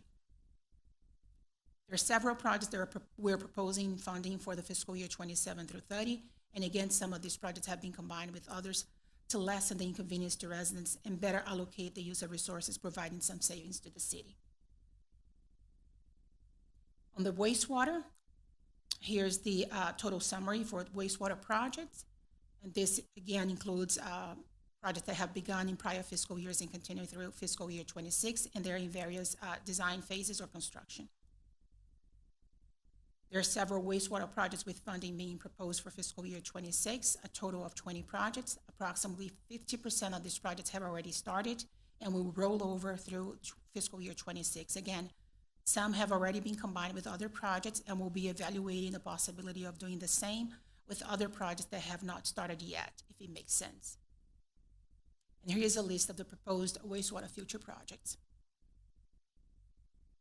Commissioners, we are approaching the end of our presentation, and before we open up for questions, I just would like to let you know that the Capital Improvement Program webpage has been up and running since February. All active projects are listed on the page. You will find information on the active project to include at what phase the project is at, timeline of completion, funding information, in addition to what to contact if you have any questions. For projects that are in construction, we also have included progress pictures. People can also sign up for each project specifically and be notified when an update to the project's page is made. It's a very nice tool, and we are encouraging residents to follow along on the progress of the projects and learn more about what is going on in Pearland. Well, I understand a lot of information has been provided today, and I truly appreciate this opportunity to have presented to the City of Pearland, the City of Pearland 5-year capital improvement program to the Planning and Zoning Commission. And with that, we can open up for discussion and questions. Thanks again.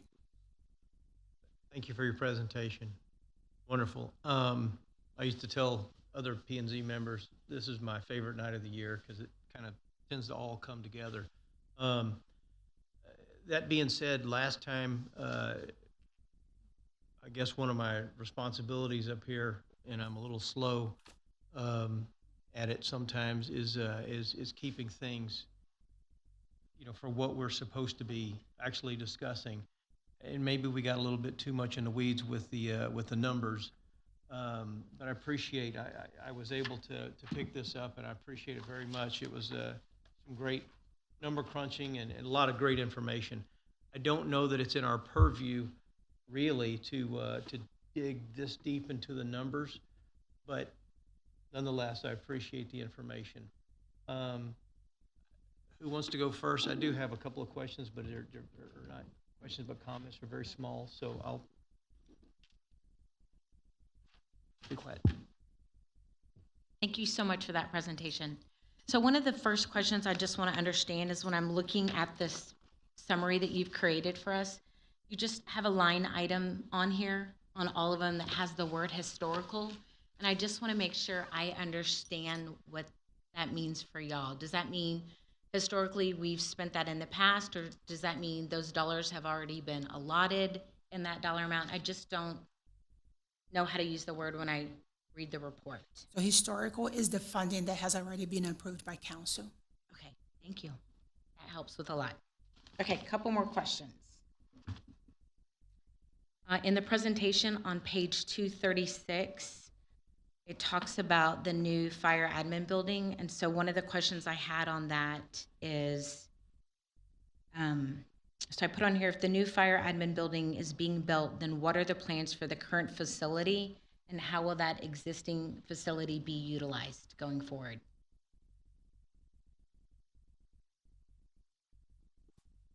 I believe, I'll have to check on the scope. There are so many projects that I think that the existing facility, the plan it would be rehab that facility and be used for training. And the new facility will be built in a very close, I don't know if it's the same site, but very close by. But the new facility will be built to house what you have right now on the existing facility. Okay, great. Quick questions about the GEO bonds. I'm not sure if I remember correctly, but isn't that something that has to be voter approved, or am I wrong in that? Correct. That's correct. Okay. I haven't looked them up in a long time and I couldn't quite remember. Let's see. So I put on here on my notes about the new Phillips stations. So the new Phillips stations will give us 3 locations for the city to fill up at. Is there any anticipated savings that we're expecting from staff not having to drive so far? We hadn't really looked into it that deeply. But the intention is to provide other resources across the other side instead of having everybody come back to Hill House is probably the closest location that's centrally located, but having those, especially the plant operators that operate on the far west end of town, giving them something closer to that side. Perfect. And then, yeah, east for sure. And then I also have on here on that same project, it has on here that there's an estimated project lifespan of 20 years. And yeah, that's for the firehouse. But I know that these are built to last like 50 years. So is there a reason why it was listed as only an estimated lifespan of 20 years? I don't know the answer to that, but I can check and I'll let you know. Okay.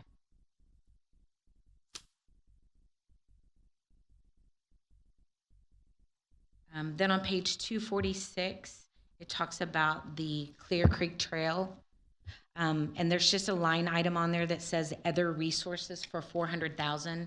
I just kind of want to understand what other resources, just kind of understand where the money comes for the line item.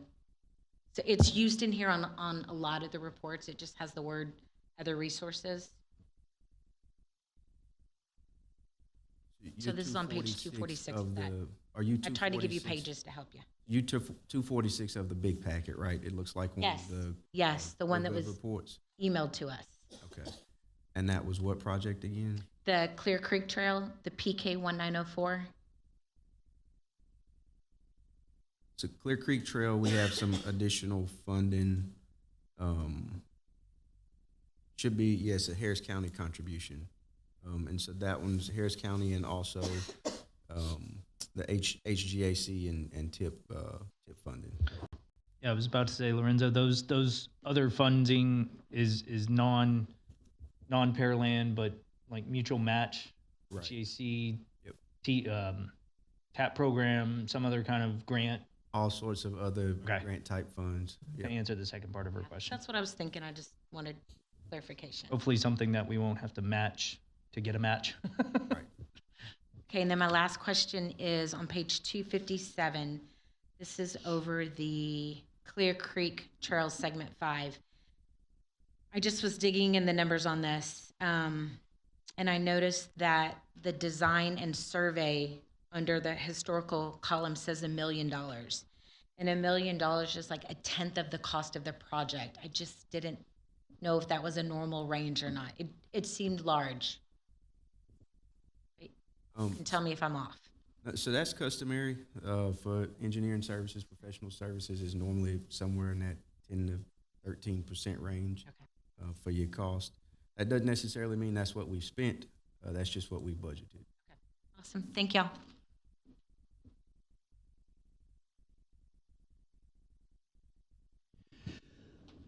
Okay, I've got a question. I looked all through here, and I want to make sure that, and I don't know if I'm just missing it or what, but in our June 2nd meeting, we had a we had somebody put in for a CUP, and it was to do.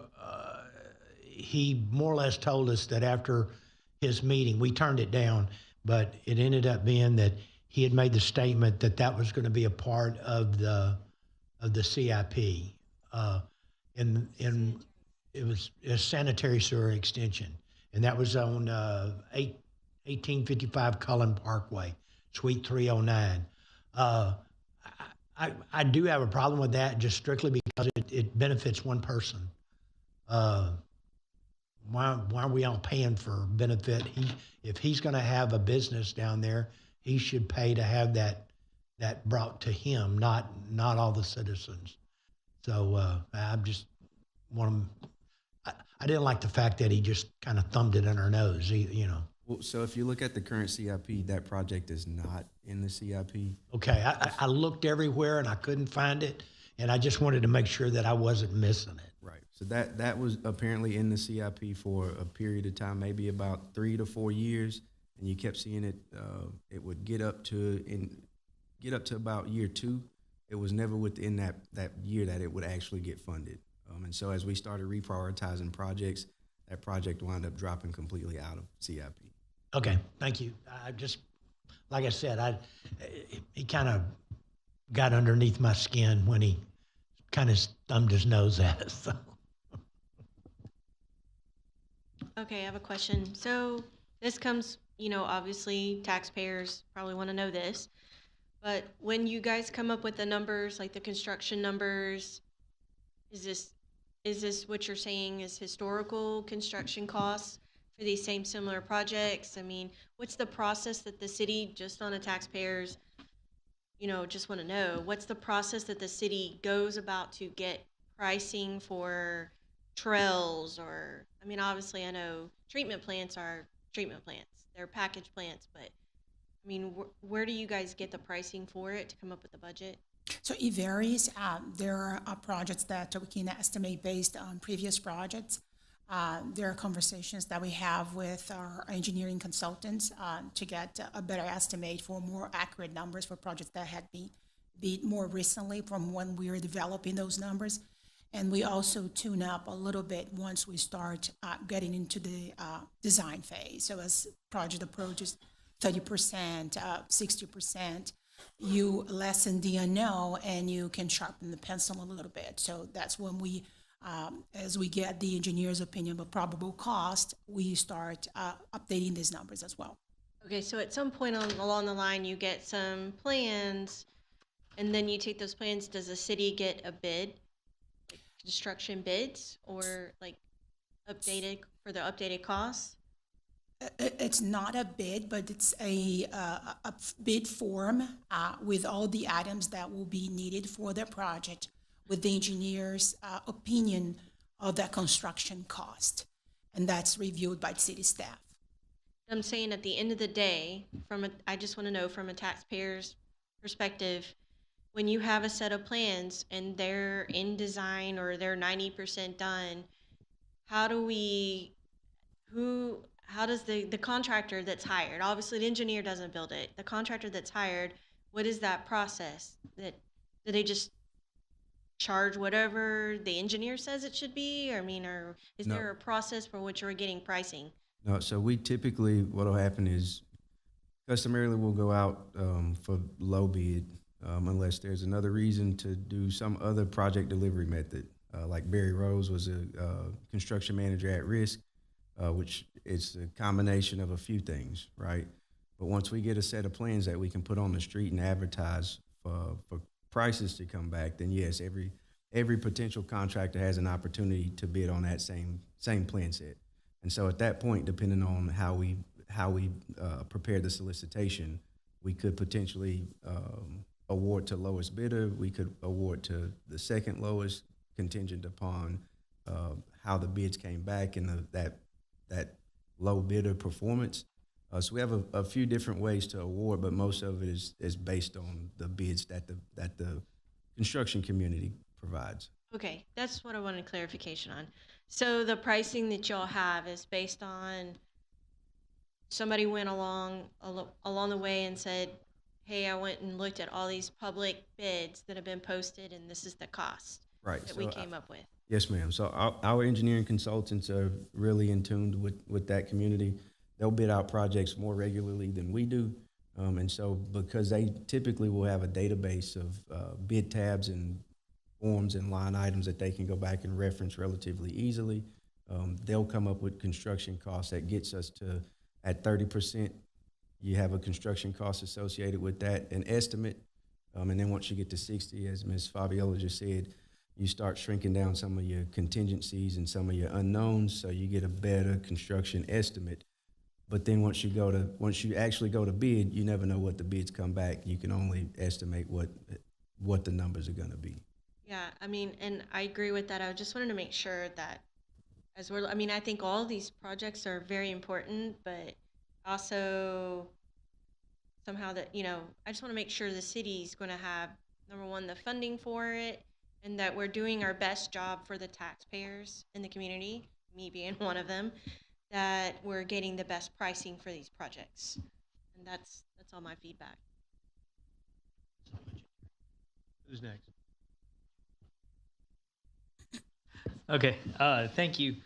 So a couple of things. I'm noticing that the totals for a couple of the years on the summaries aren't matching up. So if you look at page 9, those totals across the bottom don't match with the nice, beautiful Excel sheet on page 43. Because I believe the Excel sheet was what we were sent by Mr. Martin just after last week's meeting. For example, it has fiscal year 2029 as the total in the yellow column. The bottom line total, 192,409,000. You're, just one question. You're comparing this to the spreadsheet provided, right? Yes. So these numbers don't include the historical numbers. The list that you have received includes the historical numbers. These are just the proposed funding. So we provided a little bit more information, a little bit more detailed on the spreadsheet provided to you. Mm-hmm. So you would see the complete funding for the project. Would you mind going to page 43 in the slides? In that presentation, because it's in that too.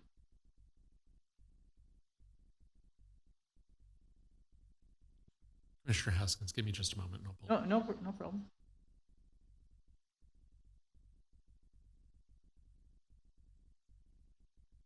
You may be referencing the old presentation because this presentation tonight No, is it's the one in 35 tonight's slides. Page 43 of the big 518.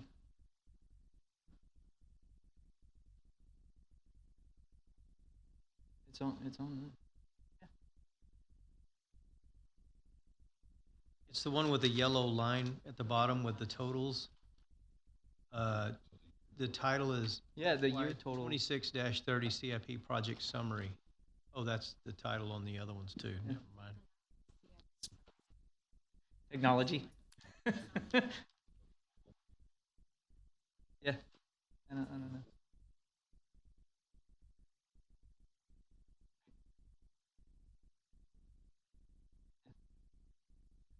I mean, they.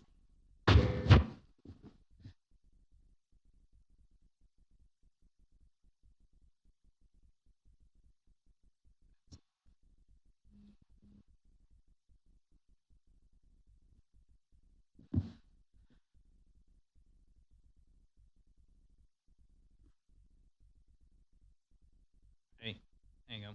Martin's getting it.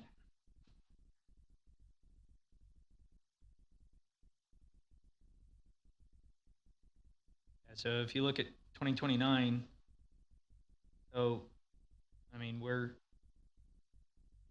considerably off, and I do this kind of work on a daily, so I know that cells can be mismatched and doubled up and this and that. It's just in the same package, so just kind of need to know. I think part of it was that 2930 didn't have anything in the streets, but in our packet it shows projects in those years. Yeah, and I was going to get into that in a but more it's kinda planning, wide. but it's off. I mean, streets for 29 or for 2030. Oh God, we're saying 2030. I mean, you're off by about 18 million, but 2029 you're off. You're somebody help me out. 2.5 times. And I can double check that. I want to say that perhaps is because this did not include the projects that are dependent on future bond election. Okay. I could double check, but that's Okay. another thought. Because the Excel sheet, and thank you, and the reason I bring it up is I saw this huge trend of up down, and planning kind of want to stay consistent, much like the picture on the right, sorry, the left, it's more of a consistent line in your planning, Yeah, which I is think where you so. want to be, and then, but it's part of the same package, so I didn't want the public or whomever's looking at it again to be misled for any particular reason. That fingers, I get it. So yeah, if you could check into that and just make sure for future documentation that those match, because I think they need to. So assuming that our what you presented in the nice pretty summary is the correct version. My only struggle with what we have here and being in the industry, thank you, Martin. I mean, the top 4 categories are 0. Now, I've done this for, in 2030 or 0. I did this for 14 years at Brazoria County and planning our capital program. We never planned to do 0. And so that I don't know if we're getting money elsewhere and it's bond money that the city is planning, but that's, and I also know that other projects from other years carry over. Multiple times I didn't get to the CIP that we needed to at the county. I got a question. Why are we talking about money? I'm sorry. The purpose of this commission here is to talk about, do we agree with these projects going forward? Money is not our purview. And although as a citizen, I agree with you 100%. Let's look at it as a citizen. But as this board, we're supposed to be looking, do we agree with these projects that they're going to be going forward with? And the money part of it is on our city council and on our staff. Oh, absolutely. I agree with you 100%. And mine is at my 2 questions were at the top level, just why the numbers were different and why we got 0. That means there's no projects. I have no projects to look at in terms of those 4 categories. And that's concerning to me. In approving the plan, it's not about how much. It could be 50 million in each one of those categories. Yeah, well, and I agree. But I think that in defense of staff and stuff, they're giving you a budgetary number is what they're giving. And they're high. I mean, there's no doubt they're high. I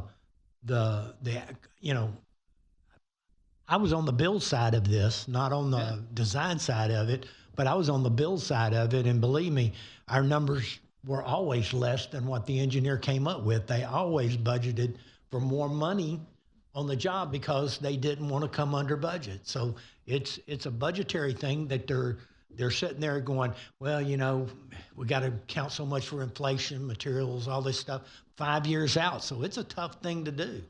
But we still go back to the same thing. I thought about it last week after we had the discussion and stuff, and I reached out to some people and I asked exactly what are we supposed to be doing, and I said I feel like that we're supposed to be doing nothing more than looking at the projects, not how much they cost, because this is it's all speculation of what it's going to cost. Are these projects worth going forward? And that's the reason why when I looked at it strictly from the standpoint is, are these the projects that we need to do in the next 5 years? So, unless am I missing it? No, you're not. But again, from a planning and zoning, there's no plan for 30 in streets. So, real quick to answer those questions, one of the biggest things that we are tasked with as staff is to go ahead and analyze and evaluate timing and financing and project delivery. And so when you see drainage projects that don't exist in 29 and 30 and streets projects that don't exist in 29 and 30, while they don't show up in CIP, that's because we know that there's a significant cost in those years. So we don't necessarily know where the funding's coming from for those projects. So they don't show up here, but we do have lists of projects that are considered unfunded CIP projects that won't show up on your budget charts. So that's the reason for the zeros in quite a few of these categories. Perfect. From a planning point of view, that's all I needed. Why we had zeros there. That was it. Can I ask one more quick question? If we're looking at this page that you have up, and then we compare it to our email packet, which is page 62, the numbers are definitely off. Like your presentation shows 536 million at the total, and our packet shows 714 million. So we need to know what number we should be voting on and recommending tonight, because that's a $178 million difference. So our packet shows 714, and your screen in front of us shows 536. Is that the same funding issue that you just described, Mr. Lorenzo? No, because it's not included. So we had some midweek adjustments that were made on the CIP. So again, keep in mind that this stuff is still, we continue to work on these things throughout the course until we present, right? And so funding the dollar amount wise, the dollars will change just because we programmed projects to be delivered in one year versus the other year. So you may have seen some things slide and shift that cause the numbers to change. We'll absolutely do better next year on making sure we match what we present in the package to you guys early versus what's prepared on the screen. But that is potentially what happened, is that we shifted some things midweek that you don't see, that didn't get reflected in the packets because we sent that out to you early. So I guess my question is just to make sure on this form that we picked up last week that you put together when you were answering some of our questions. So this is showing for streets for 2029, $118.9 million in projects. But your summary does not show that in 2029, it shows zero. So I guess I wanted to just know which list are we approving? I just want to make sure we get the right thing to council. So the list that's put on the presentation, the priority list, is the list that you'll be recommending. What you see on the spreadsheet is a comprehensive list that includes projects that are pending, planned to go for a GO bond election if we decide to go with that. So those are the unfunded projects. So these projects are on the CIP, they're just not funded yet? Yeah, correct. Okay, so then, but these projects would be on this list that you gave us? Okay.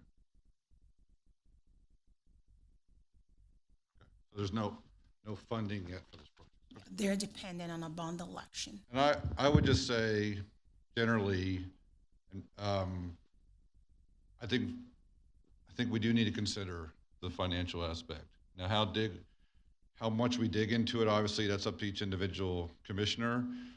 But necessary or desirable includes, is it prudent? Is there a trend in CIP and the spending that is out of whack? We've been on a certain measure and then 1 year way up or 1 year way down. I mean, I think, no, we don't need to get into and say, how did you get this $100 million for this project? That's way too much. That's in the weeds. I think there's a 50,000 foot view that we should be taking because it's looking at what's being done and what, especially if we're looking at the comp plan saying, well, why isn't this in there? This, why is this being funded, but these aren't being funded, sort of thing. So I would say yes.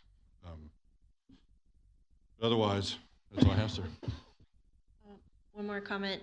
I mean, I think at the end of the day, we had a list of the projects, and unlike some cities where you hear them doing some really crazy, outrageous things that are wasting taxpayer money, I think all these projects are legitimate, and the city spent a lot of time. And my only comments about the money part is just so that taxpayers that are listening to this know that we're making a comment to the city that, hey, let's just make sure at the end of the day, once this is all said and done, that we are conscious of the money, we are being conscious of their taxpayer dollars, that we're not just approving this just because. But I didn't see anything that screamed like this was a terrible thing to do. So I just want to make that clear. I think staff has done a good job at identifying projects. I think they're all good. I don't think it's a waste to the community, but and that's it. Just want to clarify that. As I look at your 5-year CIP summary, it's on the screen. And then I see on page 62, the 5-year CIP summary. Both slides are titled the same thing, except there is 200 and something like that, million difference. I think what I would feel more comfortable doing is approving the CIP, but make sure it correlates with the summary that is on the screen now, and not the summary of page 63 in our packet. Because to me, that's just, I mean, yes, we may or may not be looking at the money, but we are approving projects. And projects that are presented, I feel comfortable with the projects that are on page 63. They're not redundant. There are more projects, especially in the streets, parks. So I'm not sure that would take a motion because we already have a motion on the table, but I'm thinking if we can get that commitment, I'm for less approving it and going to the next thing on the agenda. All right. Well, yeah, I have one thing to say here, but go ahead. Well, I guess I'm in the minority as far as the numbers are concerned because I understand them to be strictly budgetary numbers. And like I said, I mean, I know Tommy spent time in construction as well, I believe. So we all understand budgetary numbers and stuff. These numbers are going to change. Sure. For the best part, they're all going to go down. You know, they're given their best guess of what it's going to cost years out. I still go back to what we need to be concerned about as a P&Z board. It's not so much the numbers as whether these projects are worthy of going forward. Is this needed in our city? Is this where our problems are at as far as capital expenditures? So that's all I'm not going to beat it up anymore. And Chair, if you might, I think I'd like to just kind of point out here that the main discrepancy or issue that I think I'm hearing and hearing, you know, in the broad discussion of everything is funded versus unfunded, planned versus unplanned, you know, and those words are, the understanding of each of those words has different meaning to it. But I think what I want to really just focus on is the CIP as a whole is a package of projects, and that the funding mechanisms are separate from what the Planning and Zoning Commission should be looking at. And it's the prioritization of those projects, and many of those projects are in years 4 and 5, which are way out in the future as far as a CIP is concerned. So I wouldn't narrow yourself to what's on the screen. I would really encourage us to look at the future and to plan for the future and let staff and the city council figure out how to get to the future. Hear you loud and clear. I guess my questions are going to be significantly different. I noticed in the parks, and I just was going to focus on the parks really, but I notice we have, and I'm really looking at your spreadsheet here. I noticed that 26, 27 is where a majority, and historical is where a majority of the money has been allocated for the first 5, 6 projects, if not all. There's $0 being spent in 28 and 29, and then it all got pushed to 2030. There's probably a dozen projects. And I was just wondering, does that mean this stuff is, I'm saying this just to understand, no accusation, no nothing. Is that just because these projects then really weren't in the, aren't in the queue and it's something to be done later? And so you just kept them on there to have them on the record? So one of the things to keep in mind is, and we keep going back to funding, right? But so keep in mind that parks projects we have to cash fund, right?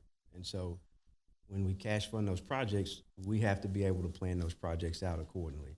So what you'll see in FY27 is a PER for future bond referendum, right? And so we would use that PER in FY27. We would get the PER prepared, get recommendations from that PER to then plan some of these projects in 30. So can you help me out with, it's next to the last, PK, again in parks, PK 3015. Magnolia Wetland Detention Pond. Can somebody help me understand what that one is specifically? I looked in the slides and I must have missed it. Is that those 2 large ponds that the city owns that are west of the current nature center and KPB site, but on the other side of Harkey? I'm hoping that answer is yes. You'll have my vote 100% if it is. Give us a second, we'll double check and let you know. Yes, sir. And where I'm getting at while y'all are checking, and keep looking through your stuff if you just want to hear me babble for a second. There are 2 large ponds. I thought the MUD used to regulate them, but I believe they're regional detention now for the city. They are bisected by a center point easement. You got it? Yeah. And so my point is, you got it? I'll take that one for everyone.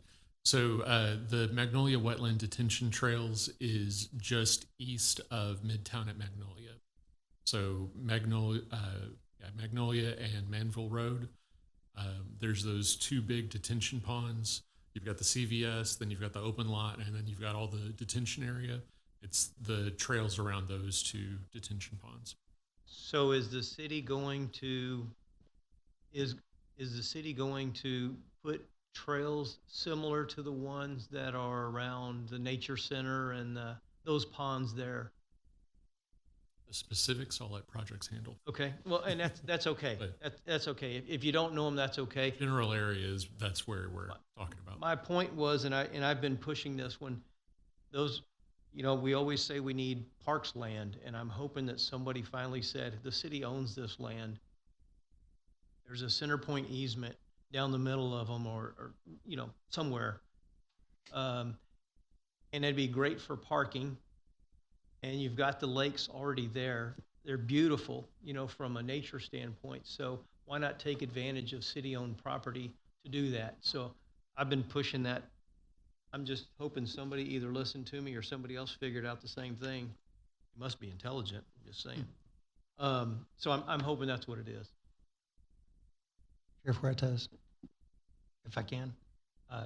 If you go to page 243 of the entire packet, it's got a map that shows where those are, and it is to the west of Harkey on Magnolia, as you were describing, and to the east of the section where Martin was describing with Midtown at Magnolia.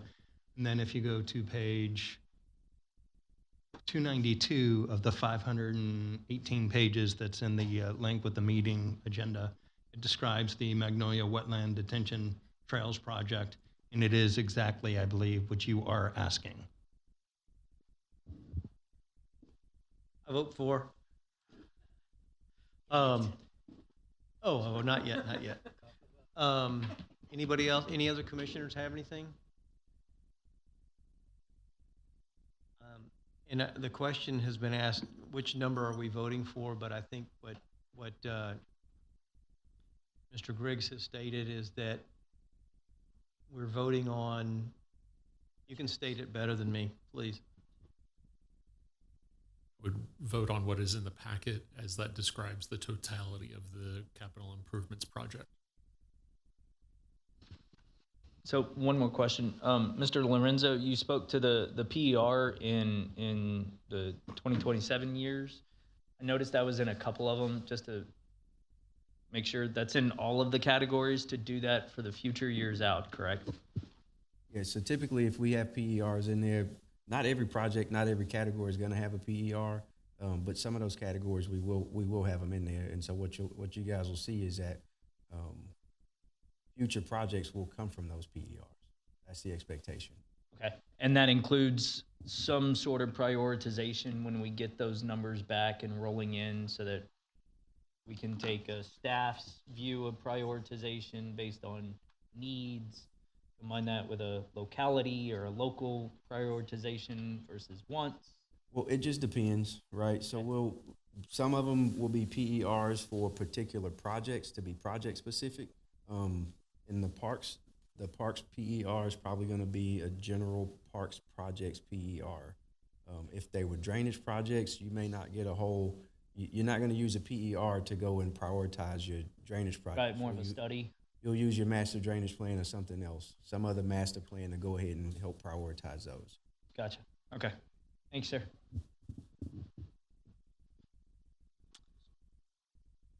All right. We have had lots of discussions. Thank you very, very much for coming back and presenting, and for giving us some time to look it over. Enjoyed it. Very good, thorough reading. And we have a motion and a second on the floor. That's correct. Miss Jennifer's asleep. No, she's not asleep.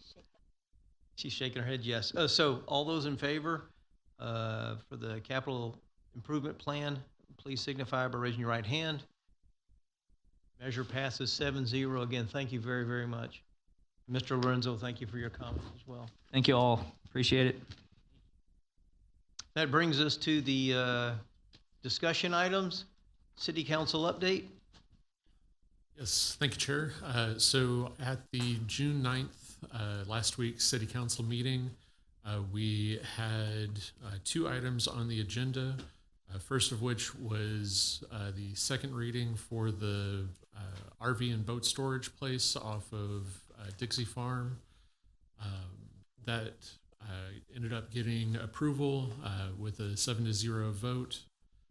If y'all recall, that one had some additional issues with the potential right-of-way acquisition and sometime in the future.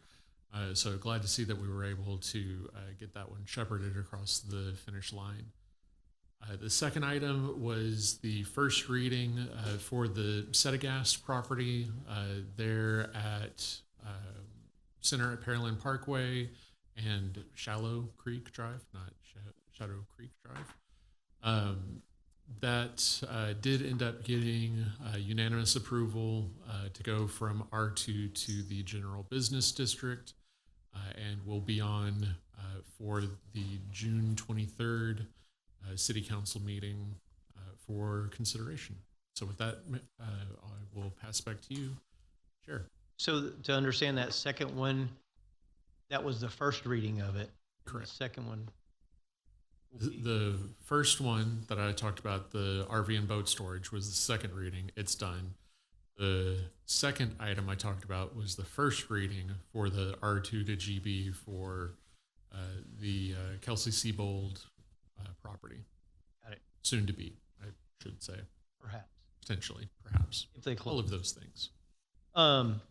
Fantastic. We have a City Council and P&Z joint workshop June 30th, so the last Monday of the month. Anybody know they cannot be here? We have one that's shaky, but otherwise it looks like we're good. Is there a special topic on that one, or is that actually a zone change type workshop? That's good. Good evening, everybody. This is going to be a joint workshop for the 518 corridor study that HGAC performed, and then also the Old Town Revitalization Plan. So we dovetail those two together just because of the 518 corridor study and the one-way pair kind of connection there. But we'll be looking at the final draft of the Old Town Plan. Interesting. And then the next is the next P&Z regular meeting is July 7th, which would be the first Monday of the month. Is there anybody that knows they cannot be here? All right. With all that, it is 8:51. Let's adjourn this meeting, and thank you again very much.